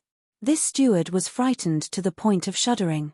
He had assumed that Wang Fei and the Yahuan beside her were used to luxurious living and would know how much profit there was in here. And the stewards that did the purchasing in other Wang Fus were the same as him, so he had been confident that there weren't any slip-ups. Who knew that Wang Fei would just flip a few pages of the ledger before erupting with anger. Replying to Wang Fei, "You may not know, but 25 taels is the yearly expenses of rural areas. In this Jing city of ours, everything costs multiple what they do in other places." Nukai is helpless. The steward had no other way except refusing to admit anything.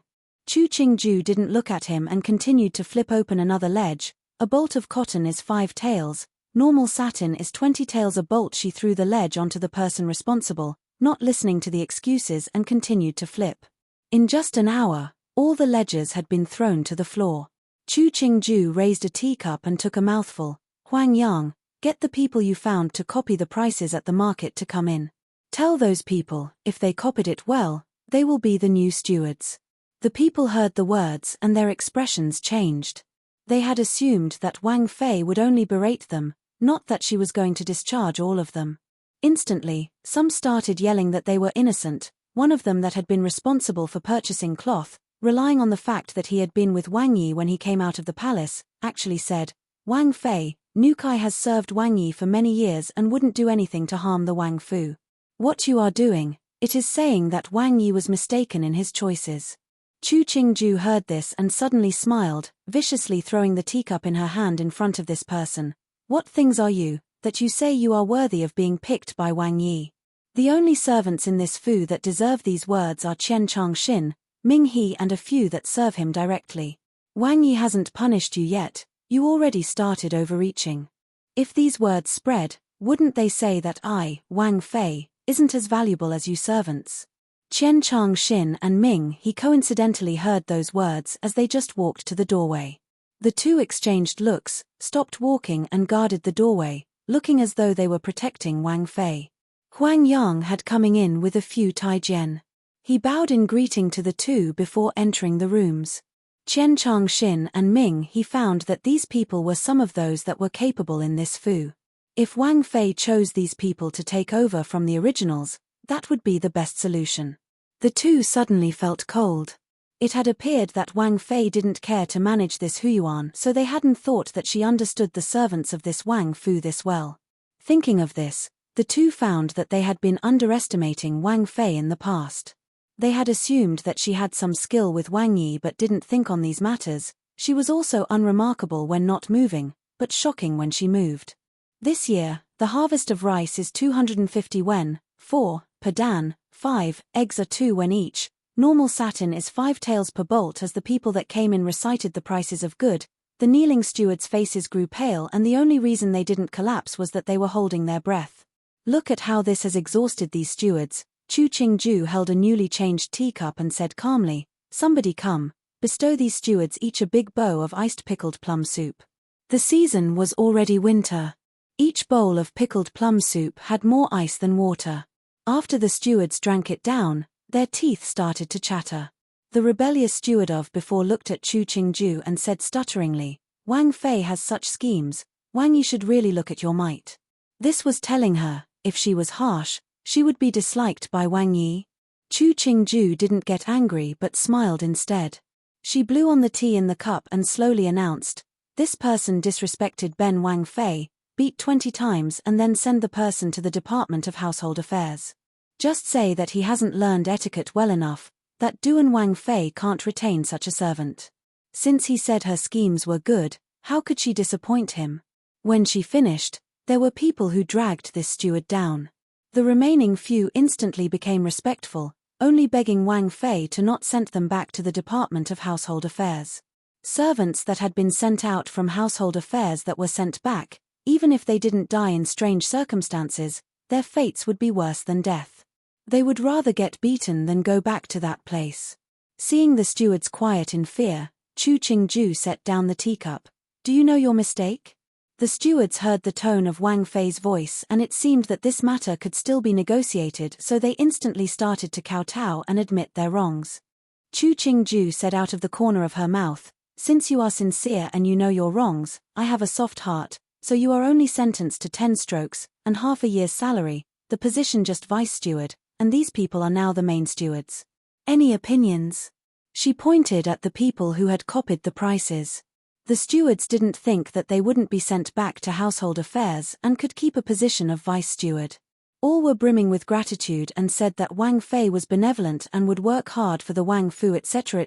in the future. You should all do good work. Who really did work, who slacked off, I will know. If people will do this again in the future, I won't take your life, just compliantly go back to Household Affairs. Chu Qingju sighed and held Mu Jin's hand as she stood. "Go back to work if you have work, punishment if you have punishment, you can all leave." Standing at the doorway, Qian Changxin and Ming He looked at the people that came out. Each looked as though they were lucky. They sighed again. Wang Fei had good schemes. Chapter 17. A Woman's Heart. A needle at the bottom of the ocean. The new winter clothes were distributed out in the Fu. The servants found that this year's clothes, while made of the same cloth as in the past, were much thicker. Each person also got an extra robe. Everybody was cheerful, and thought that this Fu was certainly different now that a mistress arrived. Even their living conditions, as servants, increased. Xiao Ganzi's hand held the little things that the people underneath him gave, a smile on his face as he said to the little Taijian beside him, "Look at the happy faces of everybody, it's like New Year's." He knew the truth inside. This Wang Fu looked golden and wealthy, but the servants at the very bottom only just managed to fill their hunger. If they were compared to the servants that were of significance to their Zhuzi, it was the difference between the sky and the ground. No wonder these people were so happy when they received a little bit of goodness. It's just that Wang Fei is benevolent and that Gij and the two main stewards are good managers. The little Taijian carefully fawned from beside him. The last few days, the stewards were punished by Wang Fei, but they didn't get angry, and became obedient. Now, this entire Fu, who would make things difficult on purpose for those below them? They're nothing. If Wang Fei wants to punish them, they should accept it. Even if she wanted their lives, they could only rage that their luck isn't good. Xiao Ganzi said to hear and looked at the Taijian in front of him. "You're one of my subordinates, remember that the decision-maker of this Huyuan is Wang Fei. If you do stupid things, they don't blame Gij for not protecting you." "Don't worry, Gij, don't worry." The little Taijian received Xiao Ganzi's warning and said in gratitude, "I will listen to Gij's words and definitely will not do stupid things." Xiao Ganzi nodded in satisfaction. Even if he wasn't relied on as much as Chen Changxin and Ming He, he was still one of those relied on by Wang Yi. Presently, Wang Yi was clearly desiring to support Wang Fei. Wang Fei was like a storm. Those actions had been so fast, he hadn't managed to recover yet. What warning, what talk before battle, all that wasn't used. It was first a storm of beating, to frighten people, and then things became much easier. Those people had thought that Wang Fei would be constrained by Wang Yi's way of doing things, even he had thought so when the event had occurred, he had found an excuse to get out of the Fu to avoid the storm. Who knew that Wang Fei directly punished the people, not even notifying Wang Yi. After Wang Yi resided another night at Zhengyuan, he had energetically went to court the second morning. He just knew that this incident had allowed Chen Changxin and Ming He get a big freebie. Not as skilled as others, no wonder those two were most influential with Wang Yi. Xiao Ganzi sighed, he had a long way to go to be as clever. Even if he couldn't compete against the pair of Chen and Ming, at the very least, he had to make sure to not let others take over his position. Inside the gardens of the Wang Fu, Huang Yang hurriedly walked. A Yahuan with a sweet face came over and kept on yelling Huang Yang Gij, blocking him on the path. Huang Yang was irritated inside but asked in a normal voice, "This Jejie, is there something?" The little Yahuan didn't dare accept his label of Jejie. In the past, it wouldn't have mattered, but now, who in this Fu didn't know that he was the Taijian that Wang Fei relied on the most?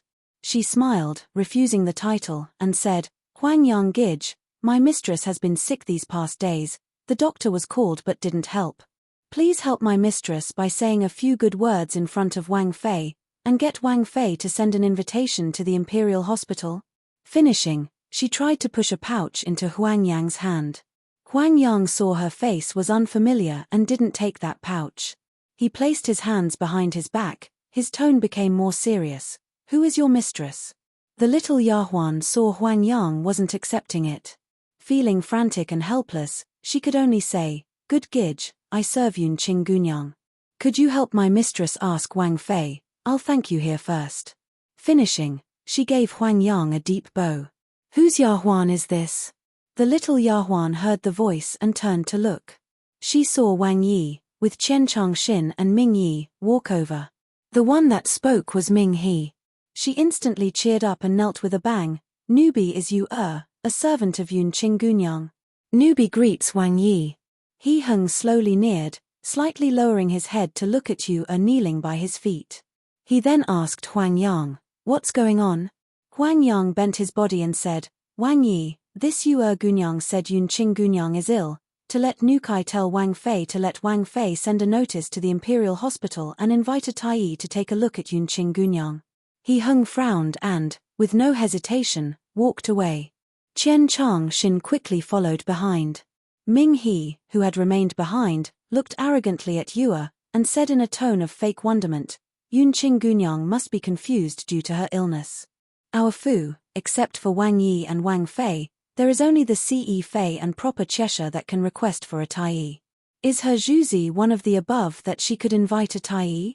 When she had been sent into the Wang Fu, wasn't it her, with a face full of virtue, that said she would rather be a poor person than a care of a wealthy person? A brothel girl that had been given as a present who really thought she was a noble lady. With her birth, being made a Tongfang would be giving the official that gave her a great honor. She didn't care to be a Cheshire in this Wang Fu. What fantasy did she have? Now she was ill, and the doctors outside the Fu wasn't worthy of serving her. She wanted a Tai? She wasn't worthy. Ming He scoffed and walked away. Huang Yang looked at the shocked Yue, his expression unchanging, and said, Go back and tell your mistress, if this doctor isn't useful then change the doctor. If you need something, then tell Mujin Gunyang. I have duties to do, I'm leaving first. After Huang Yang was more than 10 steps away, Yue finally managed to react. She looked in shock at the direction that Wang Yi had left and seemed to understand in part why the people around her had looked at her in sympathy when she had been ordered to serve in Qiyu Yuan. So it was really the case that Wang Yi didn't care at all about Mistress, and it wasn't like Mistress said, that Wang Yi liked Mistress in his heart. That was just Mistress fantasy. If he really liked Mistress, why would Wang Yi not even react? Yue slowly stood and slowly walked back. Ming He Gonggong had said the facts so clearly that even if Mistress was unsatisfied, she had tried her best. When Huang Yuan reached Zhengyuan, he told Chu Qingju what had occurred, reciting the entire incident from beginning to end. Yunqing Gunyang? Towards Yunqing, Chu Qingju only remembered the white clothing and that virtuous attitude. A honored Wang Yi falls in love with a Huakue. Due to the chasteness of the Huakue, his love deepens. At the end, he overcomes all forces and lived happily ever after with the Huakue. That kind of story was a fairy tale. Did that stupid woman really believe that He Hung was a character from a story? Send somebody to deliver some medicine and find a useful doctor. Chu Qingju smiled as she said calmly, just a 16-year-old girl. She has a long life ahead, we shouldn't let her lose her life. Wang Fei is too kind. You are grown up now, why are you still so moved by others? Yin Liu put a hot water bottle wrapped in cloth into Chu Qingju's hands. At the beginning, her face and that mouth, they were so proud. Chu Qingju smiled and held the bottle with both hands. You dumb girl. Yin Liu wasn't as clever as Mu Jin, but people with this kind personality had their own uses as times. What was rare was her loyalty. She was used to this kind of nagging. This entire Fu is watching. At one side, Mu Jin stood as she looked helplessly at Yin Liu. This person isn't causing pain to Wang Fei. If she stood by and watched her die, what would it look like in the eyes of others? Chu Qingju didn't care for the two's discussion and waved at Huang Yang, saying, This thing, you personally order somebody to do, just say I have an affection for Yunqing Gunyang's appearance, and let others take good care of her. She didn't like Yunqing personally, but not to the point of watching her die of illness. She didn't have such a twisted state of mind. Huang Yang took his orders and retreated, thinking coldly, that Yunqing Gunyang though she was so virtuous, but right now, it was only due to Wang Fei's pity that she could keep her life. If she had the skill, she could find somebody else. That was true virtue. Inside Qiyu Yuan, Yunqing laid on bed with a yellow face. Hearing Ye, with a face full of happiness, say that Wang Fei was benevolent and on, the hate in her eyes grew deeper. Why was it that she could only live by the sympathy of other women who were much higher in position? Why was it that she had both skill and looks but she couldn't beat the plain Jiang Yongyu and others? Drinking the bitter medicine, a strong desire to live infected her eyes. She couldn't die, she definitely couldn't die. She wanted to stand at the high position and see who dared to sympathize with her. And who dared look down at her. Chu Qingju heard that the Yunqing in Qiyu Yang cooperated greatly with the doctor and placed down the pen in her hand with interest. Looking at the butterfly in flight on the paper, she examined for a while before saying, heart higher than the sky, life thinner than paper. Mu Jin placed a branching tree peony brazier onto the desk and said with a smile, Wang Fei had expected it. This type of person, they can't hear words of pity. Carelessly throwing the paper to one side, Chu Qingju started to draw a vibrant peony. Feng Zijin is too idle these days, otherwise how could she send the news of the Fu over to Jing Fei? Why is Wang Fei sure it's her? Mu Jin hesitated before saying, it looks as though Jing Fei looks down at the two of them. The type of person that Jing Fei, she wants to suppress me who doesn't have her favor, but doesn't want a Ce Fei to really win over me. So she would try to understand me from a certain Ce Fei, but she wouldn't want that Ce Fei to break etiquette. That was why that day in Zhongjing Palace, she would easily release me from service and let the two Ce Fei stand from beginning to end. Chu Qingju wielded the pen, quickly sketching a peach blossom. Jiang Yongyu is a smart person, so she surely wouldn't do something that will offend me. Then the most suspicious is Feng Zijin. In this era, how Popo treated Erxi was the strangest mindset in this entire world. A lot of the time, they liked to bully their own Erxifu, but they couldn't see others embarrass their Erxifu. Otherwise, why would they say a woman's heart, a needle at the ocean bottom? Mu Jin heard the words and thought carefully, finding that it was somewhat rational. But thinking about how Jing Fei would sometimes make things purposefully difficult, Mu Jin still felt that Jing Fei, as a Popo, was hard to serve. A simple daffodil appeared on the page. Chu Qingju didn't have the interest in drawing anymore and let Jin Zhon, who had been at the side, put it away. She smiled at Mu Jin, who seemed to be in deep thought. You don't have to be too worried. Jing Fei might be hard to deal with, but she isn't impossible. To deal with those that thought too much, the most effective weapon was naivety. She wasn't naturally naive, but she could pretend to be. The women in the palace preferred to use their mouths as blades to stab people. Pretending not to understand would enrage her. Since Jing Fei wouldn't really move against her right now, what was she afraid of? Chapter 18. Bathing together in the study, He Hung closed the missive in his hands. Looking at the completely darkened sky, he said, Come, light the way to Zhengyuan. Ming He, who had been waiting at the door, motioned for a little Taijian to hold a sectioned-off lantern and personally held a tasseled palace lamp. He waited quietly at the side for Wang Yi to start on his way. The study and Zhengyuan were separated by a garden. He Hung walked to the border of the garden and saw a shadow hidden beside the fake mountain. The person couldn't be identified from the pale shadow, but the sound of a female voice reciting a poem spread. When the geese are returning, the full moon shines down on the western tower. The flowers fall, the waters flow, who's there? He Hung looked expressionlessly at that shadow. The flickering lamplight made as though his eyes had an additional light. Wang Yi. The voice suddenly stopped, visibly frightened. A woman wearing a pale robe tied at the waist with red eyes kneeled in front of He Hung. A white jade hairpin was the only ornament in her hair. The thin figure kneeling on the ground seemed as pitiful as one could ever be. Ming He saw the lack of expression on Wang Yi and spoke, Yunqing Gunyang, what are you doing here? It's cold these winter nights, you've just recovered, you should wear more clothing. He Hung's lips curled.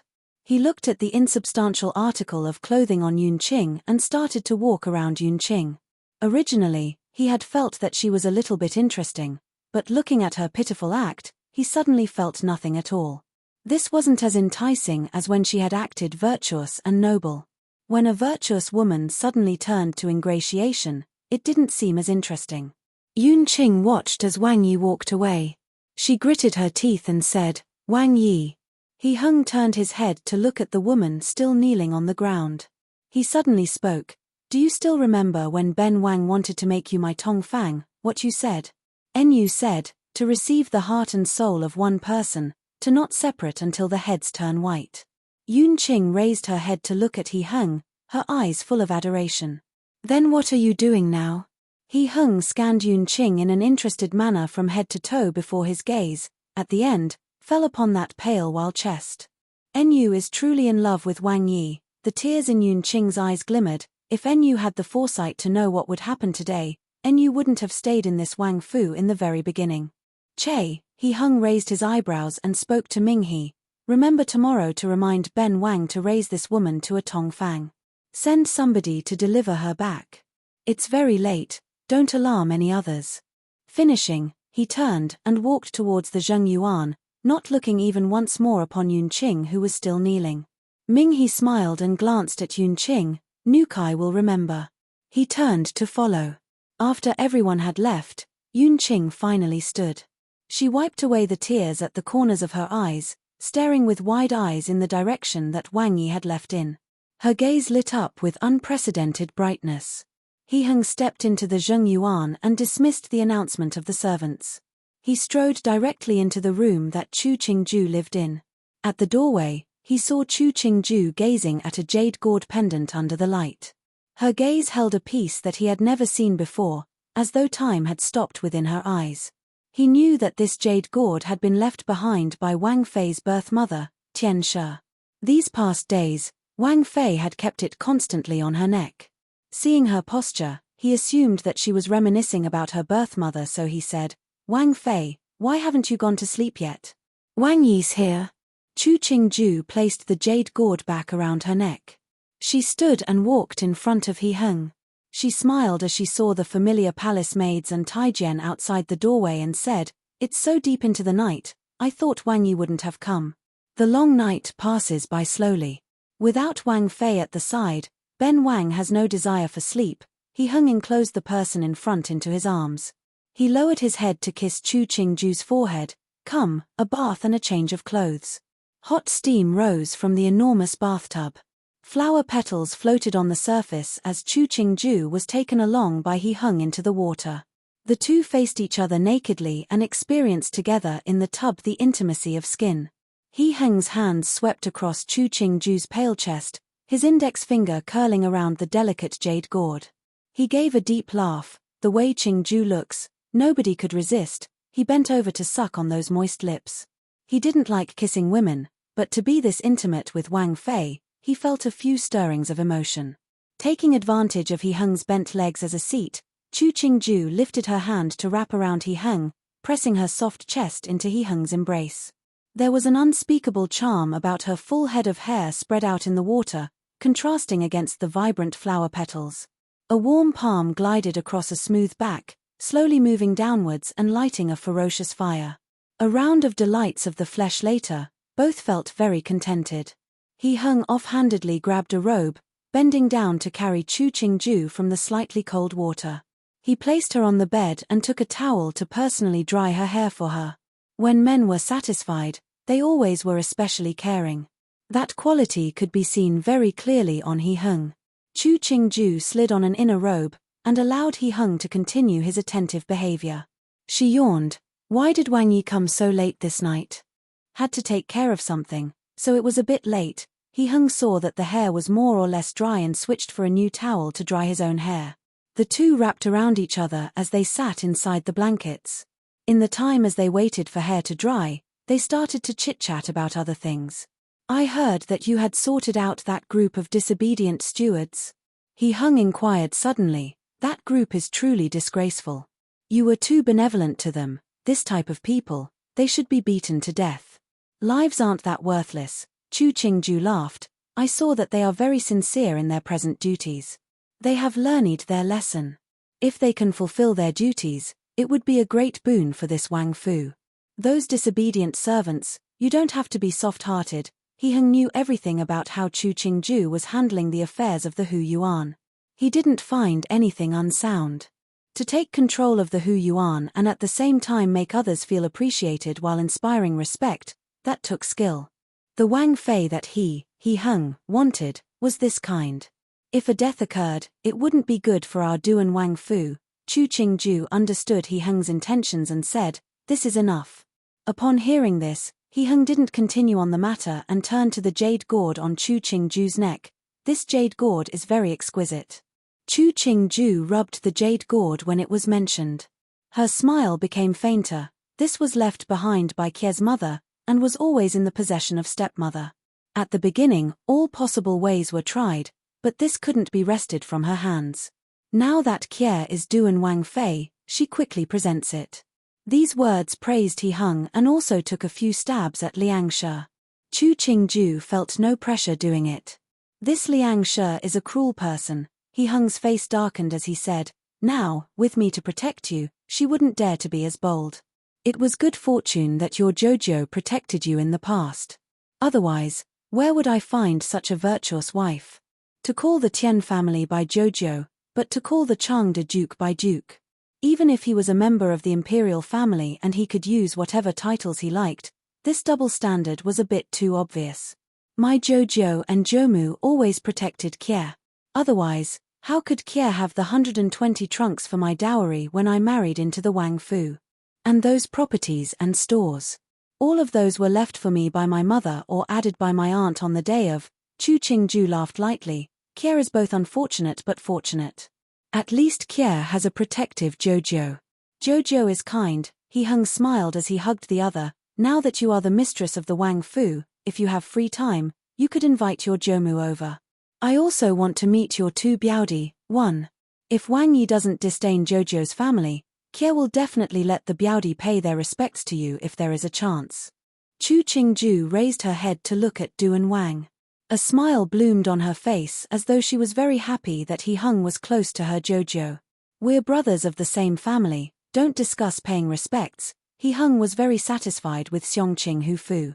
The family discipline was tight and proper and their actions were upright. This type of family didn't dishonor the reputation of the noble families. So to call the Marquis of Xiongqing by Jojo, he was very willing to do so.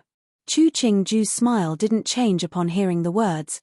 They wouldn't dare call themselves brothers of Wang Yi. Wang Yi might not know, those two Biaodi of Kye's are very pedantic from studying all day. The only things they talk about all day are the heaven, earth, emperor, family, and teacher. 2. For them to disregard your position, it would be harder than for them to stop studying. This is a good family. He Hung caught the closeness that Chu Qingju felt towards the Tian family. He patted her back and said, in future interactions with the Tian family, don't doubt yourself. There are relatives, there's no need to be overly cautious. Chu Qingju naturally agreed. As to what she would do, that was her concern. The conduct of the Tian family was naturally one loyal to the emperor. She didn't dare be interested in what He Hung thought, but she didn't want the Tian family to get swept into this type of matter. She, Chu Qingju, was not a kind person, but she knew an eye for an eye and to repay others for their kindness. She mysteriously possessed this body, so she had to repay the favor. When she woke on the morning of the second day, Chu Qingju sent off He Hung to the royal court before taking a beauty nap. She just rose to wash and eat breakfast but heard a curious matter before she finished her meal. You are saying that Wang Yi is taking Yun Qinggunyang as a tongfang? She wiped her hands. Looking at Xiao Ganzi, she said with a joyless smile, that being the case, bestow upon Yun Qing a pair of jade bracelets as my congratulations to her. Wang Fei is very kind. Just a tongfang, it isn't worth your gift, Xiao Ganzi replied with a smile. It was just last night that Yun Qing nagged Wang Yi in the gardens. Wang Yi was too impatient to deal with her, so he said to make her a tongfang. It was just a sentence, nothing else has been bestowed down. Nagged Wang Yi? Chu Qingju smiled thinly. No wonder he was late last night. He had stopped to admire a beautiful woman. Xiao Ganzi saw that Wang Fei had a calm smile and thought to himself that Wang Fei didn't seem to care for the matter. His heart went back into his chest and he continued, yes, those of inferior birth, they only know those cheap tricks. Nucai is afraid of dirtying Wang Fei's ears if he said them out loud. It must have been hard for Xiao Ganzi Gonggong to be so clear of the matter. Chu Qingju smiled, the Wang Fu is getting busier these days. You can help me look at the stewards in charge of purchasing, see if they have been remiss in any areas. Nukai will keep a close look. Xiao Ganzi felt a burst of joy. The purchasing of good was a rich duty. With what Wang Fei had said, those stewards responsible for daily purchases, didn't they had to carefully worship him on a pedestal? As expected, the best way was to ingratiate himself with Wang Fei. He wouldn't try to compete with Ming He and the others. But to be favored with Wang Fei, wasn't that also a sign of his abilities?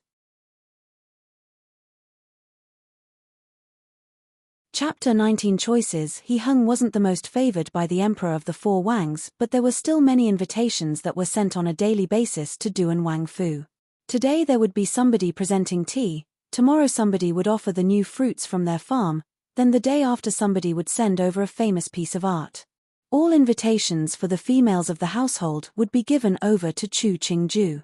Some people she would meet. Some people she would put aside the invitation and could be satisfied by a meeting with those under her. It was truly the gatekeeper of the Prime Minister's residence was a fourth-rank official. Not just her as a Wang Fei, there were many who wanted to ingratiate themselves with the maternal families of the Cheshire. So when she saw the card that the family of Han Qinghe sent in, Chu Qingju hesitated before saying, "Let somebody meet this person, then tell him the rule of the Fu is the Cheshire can receive their family during the festivals, one, or if pregnant, but not otherwise." This wasn't just that this was a Wang Fu, even in normal families, there wasn't the tradition of a Cheshire's family being invited if it wasn't festival time. This family is very rude. Wang Fei, even your relatives know to not ask for an invite when there are no important matters, but this Enyang has to be special. Yin Liu looked disdainfully at the unremarkable card. Newbie still remembers that attitude that Han Enyang had in the beginning, just because she was the first ever to serve Wang Yi. Alright, Chu Qingju looked calmly at Yin Liu. Get somebody to send the gifts this person presented to Han Shiqie. Tell Han Shi, it isn't that I am not accommodating, but the rules of this house has to be respected. Presently, several of the Wang Yi were all thirsting for that position.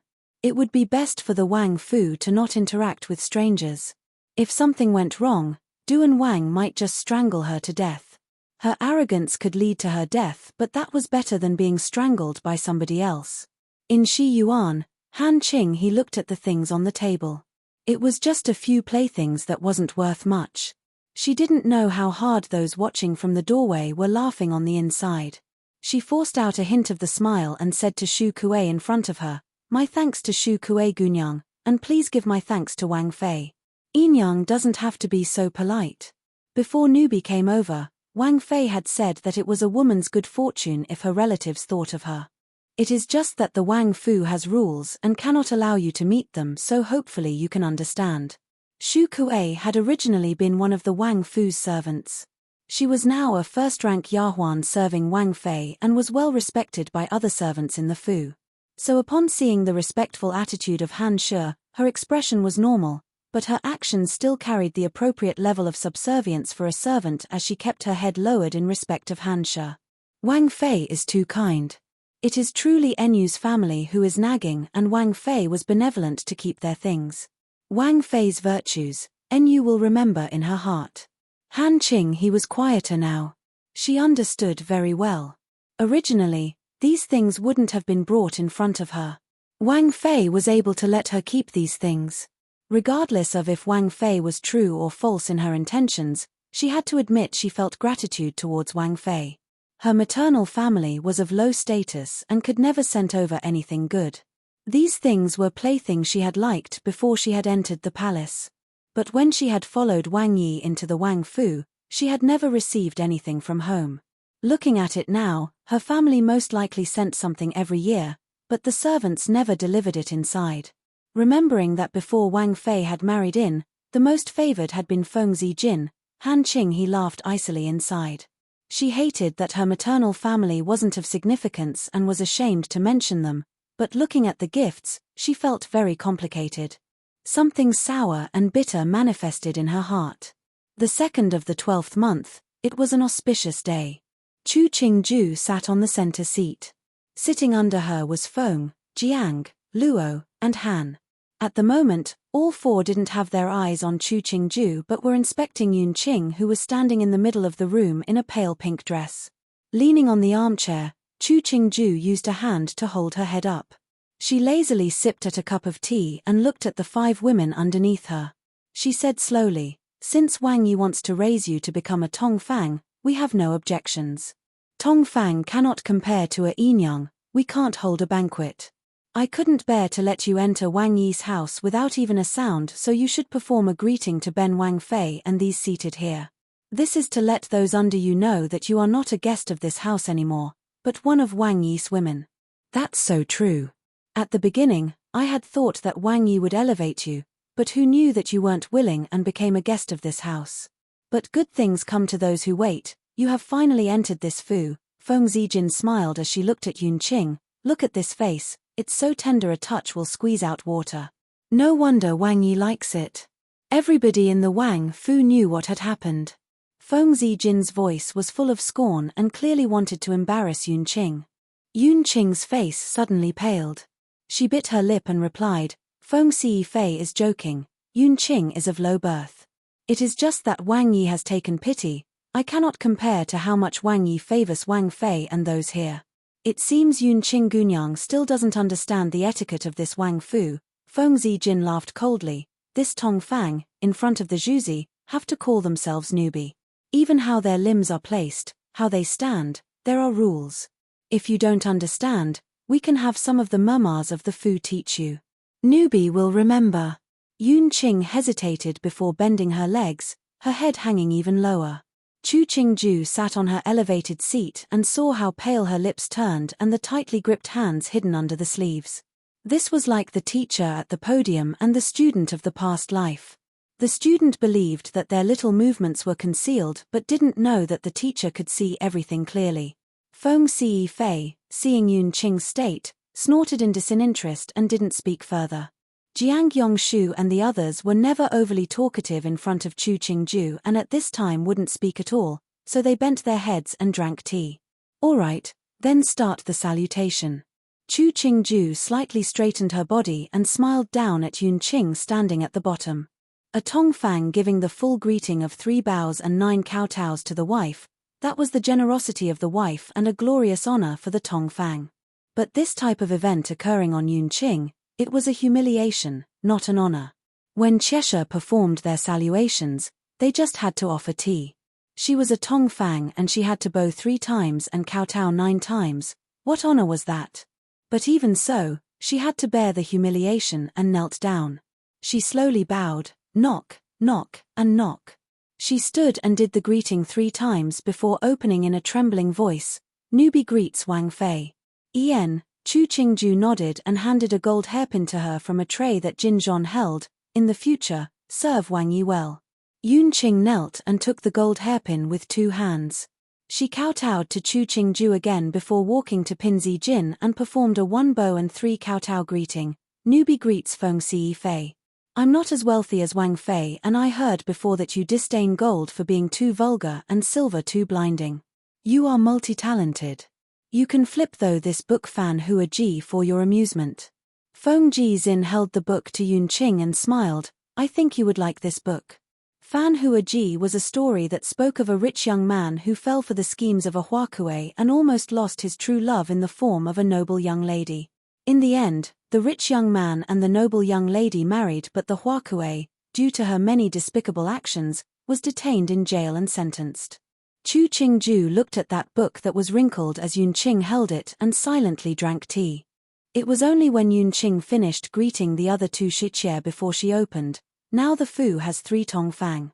Ban Xia was from my side, Bai Ji and Yunqing were sent in from outside the Fu. I don't have many rules and I don't need you to come to Zhenyuan to serve me. In the future, if Wang Yi doesn't call for you to serve, you should stay in your rooms to rest and not worry about other matters. Hearing this, the other 4 sitting felt a spurt of joy. Everybody in this Fu knew that Wang Yi didn't like Yahuan to serve him on a daily basis. And those Yahuan were now of a greater age with 2 of them already engaged to others in the Fu. Now that these 3 Tong Fang couldn't appear daily in front of Wang Yi, they had no place to enact their wiles. Wang Fei is kind to treat them so. In any other Fu, couldn't they escape holding the teapot or the drapes? Jiang Yongshu smiled and followed the topic. Yunqing Gunyang, shouldn't you thank Wang Fei? Yunqing knelt again, Newbie thanks Wang Fei. Chu Qingju looked at her and waved a hand, stand up, I feel tired just walking, you kneel here and kneel there. If there isn't anything else, you can all leave. She was too lazy to bother with watching the drama. After the noon meal, Chu Qingju saw the sun come out from the clouds and headed to the gardens. A walk would help her digest and get some sun. There was no time that the Wang Fu's gardens would be withered. Even in this 12th month, the garden was still green and there were many blooming flowers. Many of those flowering shouldn't bloom in this season. Most likely, it was the servants who came up with ways to force the flowering. Go away, worthless scum, you can't search my body. Ban Xia Gunyang, I think you should return it. Otherwise, if others knew that a thief came out of here, it wouldn't be good. Walking past a flourishing wall of flowers, the place was dark and out of the way. Chu Qingju saw a young woman wearing an embroidered dress surrounded by a few yahuan and posy. Her hair was down and tangled, almost as though a physical altercation had occurred. You're the thief. I'm Wang Yi's women, how dare you search me? Also, if something went missing, why aren't you suspicious of others and only accuse me? Oh, Ban Xia Guninang really believes she's a Zhuzi? A slightly chubby mema sneered, just a Tong Fang, still a servant. You really believe you are one of those on top? Look at yourself in the mirror. Only you went into the room that it was placed in, other than you, who else would have taken it? Pa. Ban Xia spat, it's just all of you saw that Wang Fei is favored now, so you come over to make things difficult to put yourselves in her favor. Do you think that Wang Fei would pay attention to you? Just a worthless servant pretending to be a detective. When Wang Fei falls out of favor, see who else you can curry favor with. Mu Jin, who was following behind Chu Qingju, heard this and called out icily, what act is playing here today? Such a beautiful garden, look at what you've done. The women turned to look and their faces changed color due to fright. They quickly knelt down with a bang, leaving only the woman called Ban Xia standing. Chu Qingju expressionlessly examined this Ban Xia. She raised an eyebrow and said, what is going on? The road one picked, even if they had to kneel they still had to carry on to the end. That was true for Yun Qing. The same was true for Ban Xia. When Ban Xia betrayed her mistress at the beginning, she had to think that this day would come. When she, as Wang Fei, was favored, there would be others that would seek favor with her through harassing a Tong Fang that wasn't a true mistress. Some choices, once made, couldn't be undone. Chu Qingju looked at the still-standing Ban Xia. Was she regretful now?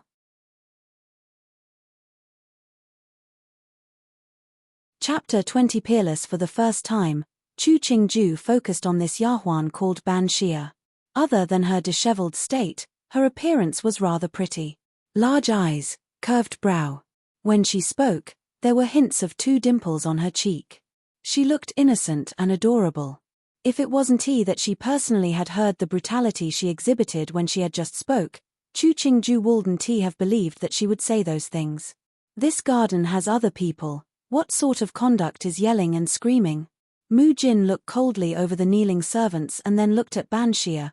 Ban Xia Gunyang is very brazen. When was it that you could discuss the actions of Wang Yi and Wang Fei? When Ban Xia saw Chu Qingju, she had felt slightly afraid. But seeing Mu Jin's proud posture and remembering when they had both been yahuan, Mu Jin had been proud because she had been most favored by Wang Fei, she couldn't bear it anymore. She was just one yahuan of Wang Fei's entourage, how dare she lecture others? It's not Mai who is brazen, but Mu Jin Jejie who has become more bold. Ban Xia pushed aside the tangle of hair by her face. No wonder these lowly servants are rushing to fawn over you. It is really one person achieves immortality, dogs and chickens fly to heaven. Hearing this, Chu Qingju raised an eyebrow. She held Jin Zhon's hand to sit down at a nearby stone table. She didn't want to start arguing with a Tong Fang. Ban Xia Gunyang's mouth has become sharper, but this conduct is even more shameful. Mu Jin wasn't angry and smiled thinly. Tong Fang. Ban Xia disregarded the rules of the Fu, disobeyed her superiors, 30 slaps. When Mu Jin finished, one of the mamas that had been kneeling on the ground hurriedly stood and gushed, Mu Jin Gunyang, please move back a few steps. Don't let something dirty spill onto you. Finishing, she turned and gave Ban Xia a slap on the face. Wang Fei, you are evil. Another yahuan quickly climbed up from the ground and stuffed a handkerchief into her mouth. She grabbed the tangle of hair to reveal Ban Xia's entire face to ease the way for the mama's blows. Chu Qingju started at the patterns of the stone table with half-lidded eyes. She listened to the sound of flesh being hit and used a handkerchief to wipe her hands. She drawled, you are just a Tong Fang but you are so arrogant. Where did you get the courage? She raised her head and pierced Ban Xia with her gaze, or is it that my past leniency made you forget your bounds, to dismiss protocol to the point of carelessly discussing your superiors? You might not have been born to a rich family, but you were born to a clean one. To be this disrespectful, you shame your parent. Ban Xia's mouth was stuffed, but hearing Chu Qingju mention her family, she gave a muffled protest before quieting down. That's enough. We don't want to ruin a pretty face. Chu Qingju took away her gaze. The slaps stopped. Tongfang Ban Xia disobeyed her superiors. Her punishment is to work in the laundry rooms. Stopping there, she looked at Ban Xia. You don't have to try to find Wang Yi. I will personally tell him about this. Mu Jin glanced at Wang Fei before turning to speak to the Yahuan and Mamsa. Go help Ban Xia Gunyang pack her luggage and deliver her to the laundry room worker residence. Make sure not to burden Ban Xia Gunyang. Don't worry, Mu Jin Gunyang, we will take good care of Ban Xia Gunain, the mama who had delivered the slaps said. After bowing to Chu Qingju with the rest, she dragged the still silenced Ban Xia away. After the surroundings were clear, Jin Zhon worried started. Wang Fei, Ban Xia is a despicable person, she should be thrown out of the fu, why leave her untouched? Chu Qingju used her as support to stand. What kind of place is the laundry room? Beautiful women require delicate care. In that kind of place, any beauty will be worn into plainness. Will Wang Yi have any desire for her when he sees her again? A woman who attracts a man at first glance has to become more and more beautiful, not uglier with time. That was why the world had so many men who disliked their wife and favored their concubines. Women needed to raise children and manage the household. They had to support the elders above them, handle the concubines in the middle and below them, they had to raise their own or other people's children. When they were old and haggard in the end, the men will scorn them for not being desirable. She couldn't become that type of virtuous wife. Rather than satisfy a man that way, it was much better to satisfy herself instead. That's so true. In the future when Wang Yi sees that hussy, he will only shun her and won't remember the past. Yin Liu ranted in a low voice, for a traitor, this is letting her off easy. Mu Jin looked at the surroundings to confirm no one else had heard Yin Liu's words before suggesting, Wang Fei, sitting in the shade for too long isn't healthy. Why don't we walk somewhere else? Chu Qingju nodded. Jin Zhon, go ask if Wang Yi is busy right now. If not, I will go visit Wang Yi. Jin Zhon nodded and raced forward. In another part of the garden, Jiang Yongyu looked on in disdain at Ban Xia who was being forcefully dragged out of the garden by the others. After they were long gone, she quietly spat, fool. The Yahuan beside her crowed, Zhuzi was right, this Ban Xia didn't have many days left to swagger. Jiang Yongyu looked at her, from the moment she betrayed her mistress, this day was going to come. It isn't that there aren't servants in other fu like her, but none as impatient. It hasn't been a month since Wang Fei married but she was already rushing to climb onto the bed. Receiving this outcome, it is only due to Wang Fei's kindness. Ari Lu, you have to remember. In the future if you meet this kind of person, you have to stay far away. Those that betray their masters, they almost never have good endings. Ari Lu lowered her face and respectfully confirmed, Zhuzi, don't worry. Newbie will remember. Jiang Yongyu saw her state and nodded in satisfaction. She smiled as she watched Wang Fei walk in the direction of Wang Yi's study. Wang Fei Chu Shi Qingju was an intelligent and rational woman. In her life, she never wanted to be on the bad side of this kind of woman. Since Ce Fei was already the highest she could ever achieve in this lifetime, it was better to follow this kind of person. At least her future days wouldn't be as miserable as the arrogant Feng Shi. Jiang Nan's salt governance is getting even more complicated. He Hung closed the report in his hands and ordered his subordinate standing by the desk, get somebody to keep a watch first. Both Laodar and Laosan's men are in there. Let the two of them brawl it out. Ben Wang doesn't want to be the villain to disturb their enthusiasm. The person standing was one of He Hung's retainers. His name was Wang Changming. His appearance was unremarkable but he was very good at gathering information, his brain very agile so he was a frequent visitor in front of He Hung. Wang Yi, this subordinate has also heard from Jiang Nan that Rui Wang's people are putting out loans. Wang Changming furrowed his eyebrows as he reported, but it is all under other people's names so there isn't any evidence that has been found right now. Laosan always uses and eats the best. It's natural for him to spend silver. He Hung's forefinger taped the desktop and he stated, this matter, we won't get involved in. His daily spending, the emperor sees as well. The emperor hasn't spoken, so as his elder brother, Ben Wang can't lecture him. Sometime in the future, find an opportunity to pass this into the ears of Ning Wang. It is said that the eldest brother is another father. For Lao Da to pick up this matter, it is the most appropriate. Yes, Wang Yi is wise, Wang Changming agreed. His Highness Ning Wang is of high authority and will teach His Highness Rui Wang well.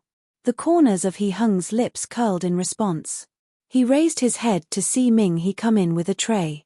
The mirth on his face became hidden. What is it? Wang Yi, Wang Fei is outside. She said if you are not busy, she has a matter to discuss with you. Ming He looked at Wang Changmi standing to the side and lifted the tray in his hands higher. Wang Fei also said, if you are busy, you should drink some pigeon soup before working. He Heng's expression softened slightly and motioned for Ming He to put down the tray. He ordered to Wang Changming, retire for now. Wang Changming bowed and left. Coming out the door, he buried his head even deeper.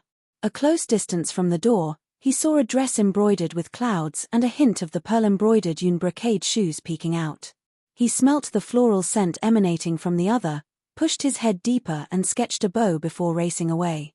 Not looking at the black-clad man leaving, Chu Qingju saw Ming He come out to greet her and held Mu Jin's hands to enter the study. Seeing He Heng sitting at the desk partaking in the soup, she smiled and went forward. It is said that this soup is good for the brain. Wang Yi is so busy every day with government affairs, it's beneficial to have some. A few large mouthfuls were enough to finish the soup. He Heng took the handkerchief that Ming He presented to wipe his mouth. He stood to walk over to Chu Qingju and raised a hand to caress the hairpin in her hair. If I eat this and that daily, after a few years, Ben Wang will be fat. Chu Qingju moved her body back and looked up and down his body. It would be very hard for Wang Yi to get fat, but it would be great if you did get fat. Her glance was tantalizing. When Wang Yi becomes fat, there would be less beautiful women wanting to throw themselves at you. Has Wang Yi never heard about this? That if you like a person, you should use delicious food to fatten him up so nobody else will come to take him away. So my Qingju actually has such nefarious thoughts. He Heng laughed quietly and buried his face in Chu Qingju's neck to take a breath, but I do like hearing this. At least Qingju is thinking of me in her heart. Chu Qingju pulled on the jade belt at He Heng's waist with one hand and buried her head at his neck.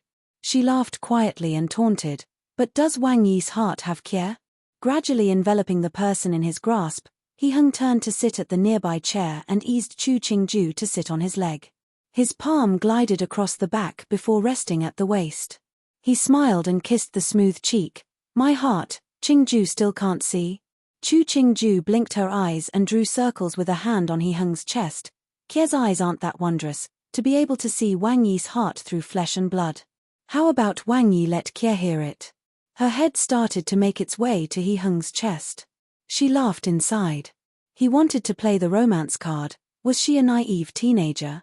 Ming He and Mu Jin saw the intimacy between the master and mistress and quietly retreated with the others. After the door was such, it was still possible to hear words and laughter from behind. The two exchanged a glance and mutually retreated further. The pair of Chu and He in the room wasn't doing what the servants were thinking in terms of harmonious acts. After playing for a while, they suppressed the fire that had rose. He Heng wrapped an arm around Chu Qingju's waist to let her sit more comfortably on his leg. You say that the gift to Fu Huang should be increased by 2/10 this year. This is appropriate, especially since I married this year. It didn't matter what I had given in the past, but in the future, I'm afraid I will have to trouble you. It's just an idea. If Wang Yi has no objections, I'll let them prepare. The end of the year is approaching, it's best to prepare early. Chu Qingju smiled and leaned into He Heng's embrace. Wang Yi trusting Kie like this, it is Kie's good fortune. Husband and wife are one. Why does Qingju say that? He Heng gently gathered the person he held closer, letting you take care of who you are. I have full faith in you. Chu Qingju smiled. That's great. If Kie punishes somebody, Wang Yi can't get angry. Those people are just Cheshire, they can't be seen in public.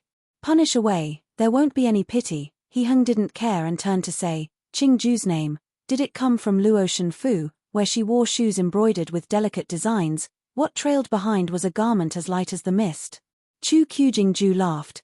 Kie had thought that the fact the Duke of Changde using Luotian Fu to name his children had already spread through the city. This wasn't something to be proud of. A man using the content of a love letter to a woman to name children, that was romantic in novels, but among the nobility, that was a joke. He Hung understood the meaning in her words and warmly comforted, Qingju shouldn't think so much. In my eyes, your name is peerless, and naturally you are too. Upon hearing this, Qingju couldn't resist raising her head to gaze at He Hung, a smile blooming on her face. Of course it's peerless. In the aristocracy of the entire Da Long dynasty, who would choose such a crass name? That's what she thought inside.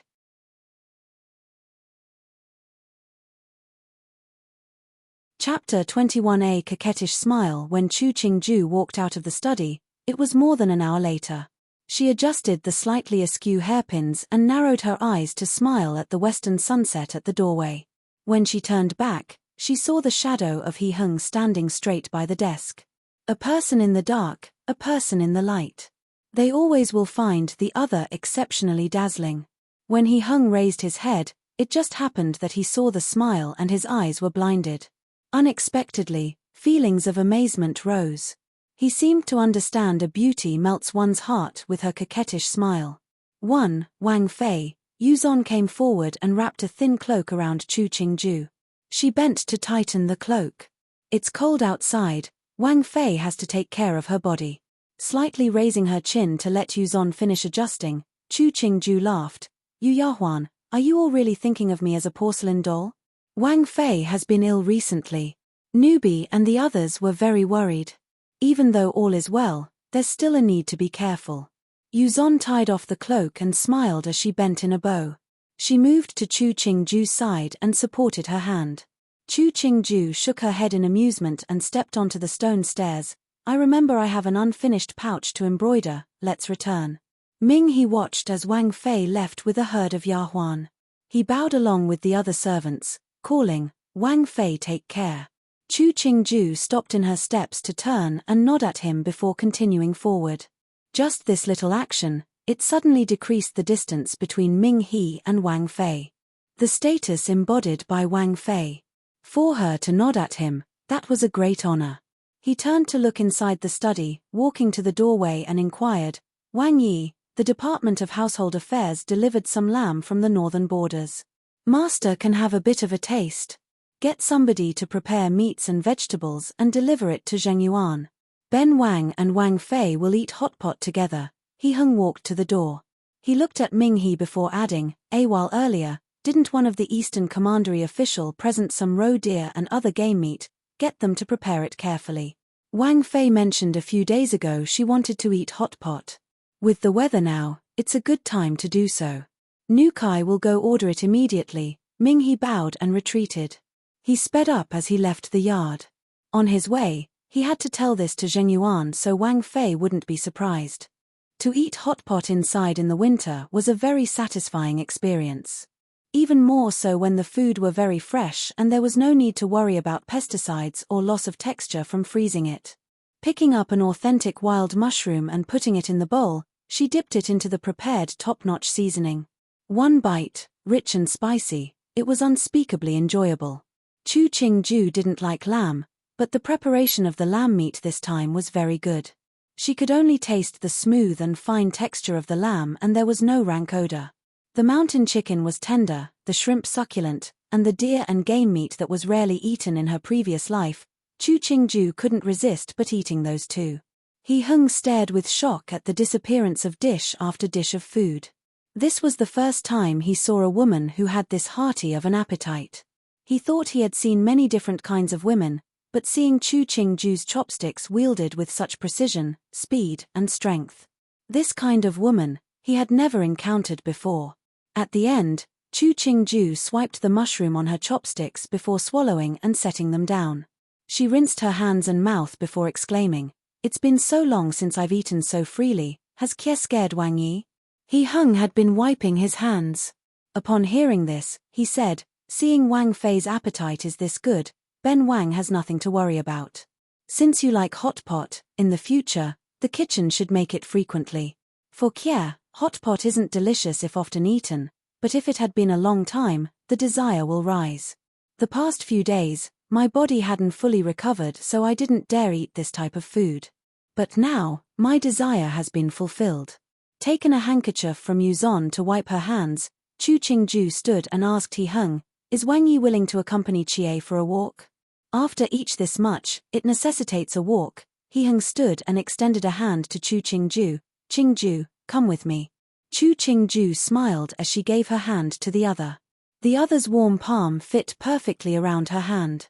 She moved slightly to let their fingers intertwine. She smiled at He Heng and remarked, "Some say, 10 fingers intertwined, will live together until the hairs turn white." He Heng smiled warmly and his hand tightened around hers.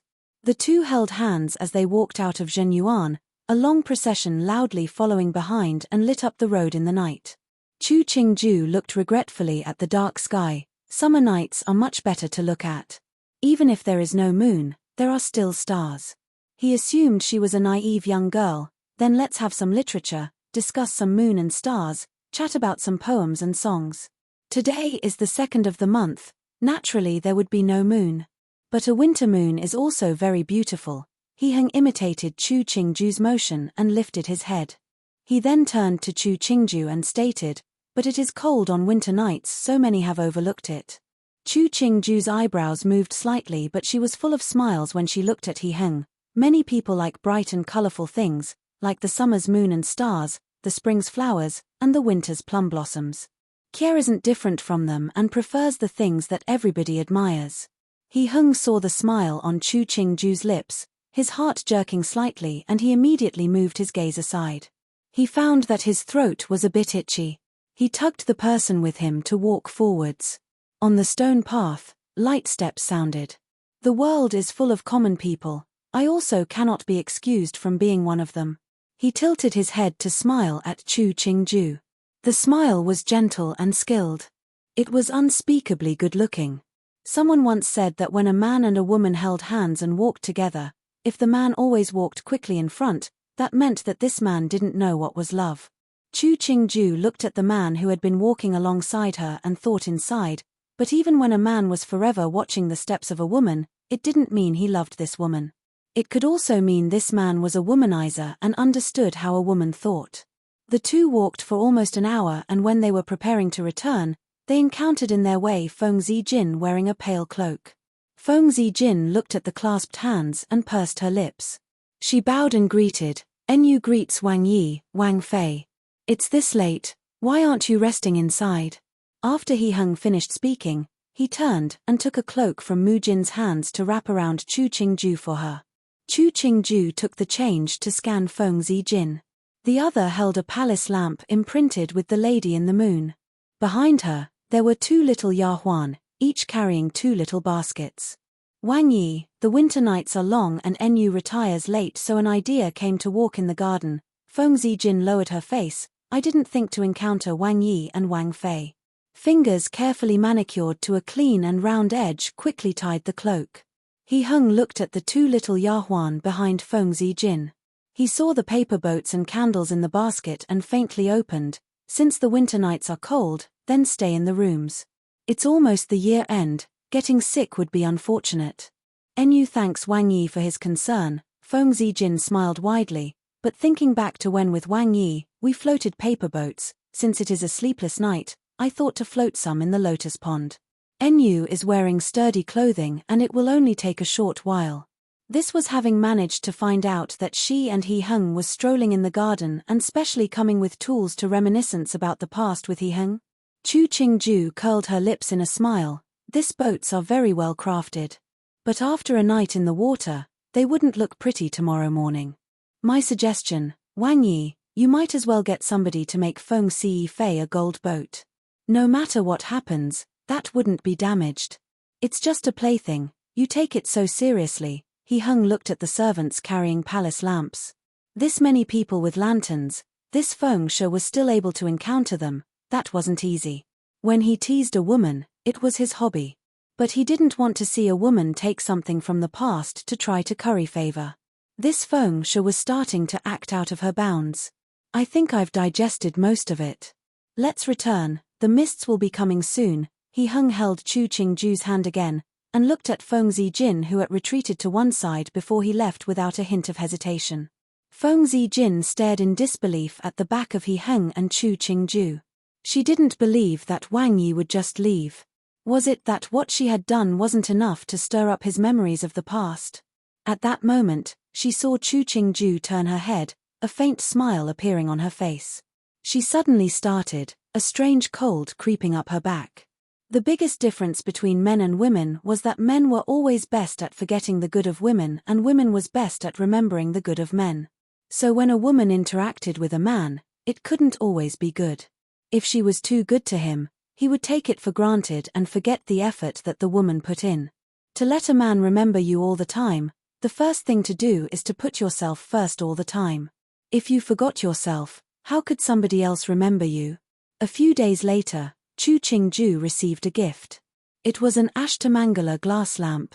When this lamp was lit at night, it was possible to see light similar to the moon and stars fall into the corners of the room. It was breathtaking. Hearing the exclamations of the servants around her, Chu Qingju smiled faintly at that Ashtamangala glass lamp hanging on its pearl-encrusted gold stand. The joy revealed through her brows was perfectly measured. Blinking her eyes, Chu Qingju pointed in a direction. Place the lamp there. The servants carefully set the lamp in its place, but the amazement in their eyes hadn't faded. Wang Fei, that place is good, but there's always people walking by all the time. It wouldn't end well if there was an accident, Mu Jin interjected hesitantly. How about our storage? When Wang Fei wants to see it, Newbie will take it out. Isn't the purpose of a lamp to be used? Chu Qingju smiled as she watched the floating dots of light. I very much like this lamp. It would be a pity for it not to be here to gaze at. Newbie understands. Mu Jin didn't continue and docilely stood being Chu Qingju. Her attitude was respectful yet didn't emanate flattery. The story of how Wang Yi gave Wang Fei a valuable Ashmangala glass lamp quickly spread through the entire Wang Fu. The servants who had saw the lamp, when they spoke of it, it was as though it was their own. Their eyes danced and they rehashed with great pleasure. Feng Zijin smashed many things in her own rooms. She wanted to burst into the Zhenyuan and smash that lamp. Chu Qingju, that whore. It was just a lamp. Did she have to let the servants spread it to the entire Fu, as though it was that marvelous? After smashing another piece of porcelain, Feng Zijin panted as she looked at the Yahuan by the door and snarled, "What is it?" The little Yahuan shrunk into herself before carefully announcing, "Mistress, Wang Fei has invited you to Zhenyuan." Feng Zijin's face darkened. She then wiped at the loose strands of hair by the face. "Send someone in to serve me." She just wanted to go see what ploy that whore had cooked up again. You're tuning in to the Dreamy Chapters YouTube channel. We're so grateful for your support and don't forget to subscribe to join us on this incredible journey through captivating stories. Your generosity through donations truly makes a world of difference, as it's the primary source of revenue that allows me to expand and enhance this channel for you. Thank you from the bottom of my heart for being a part of this adventure.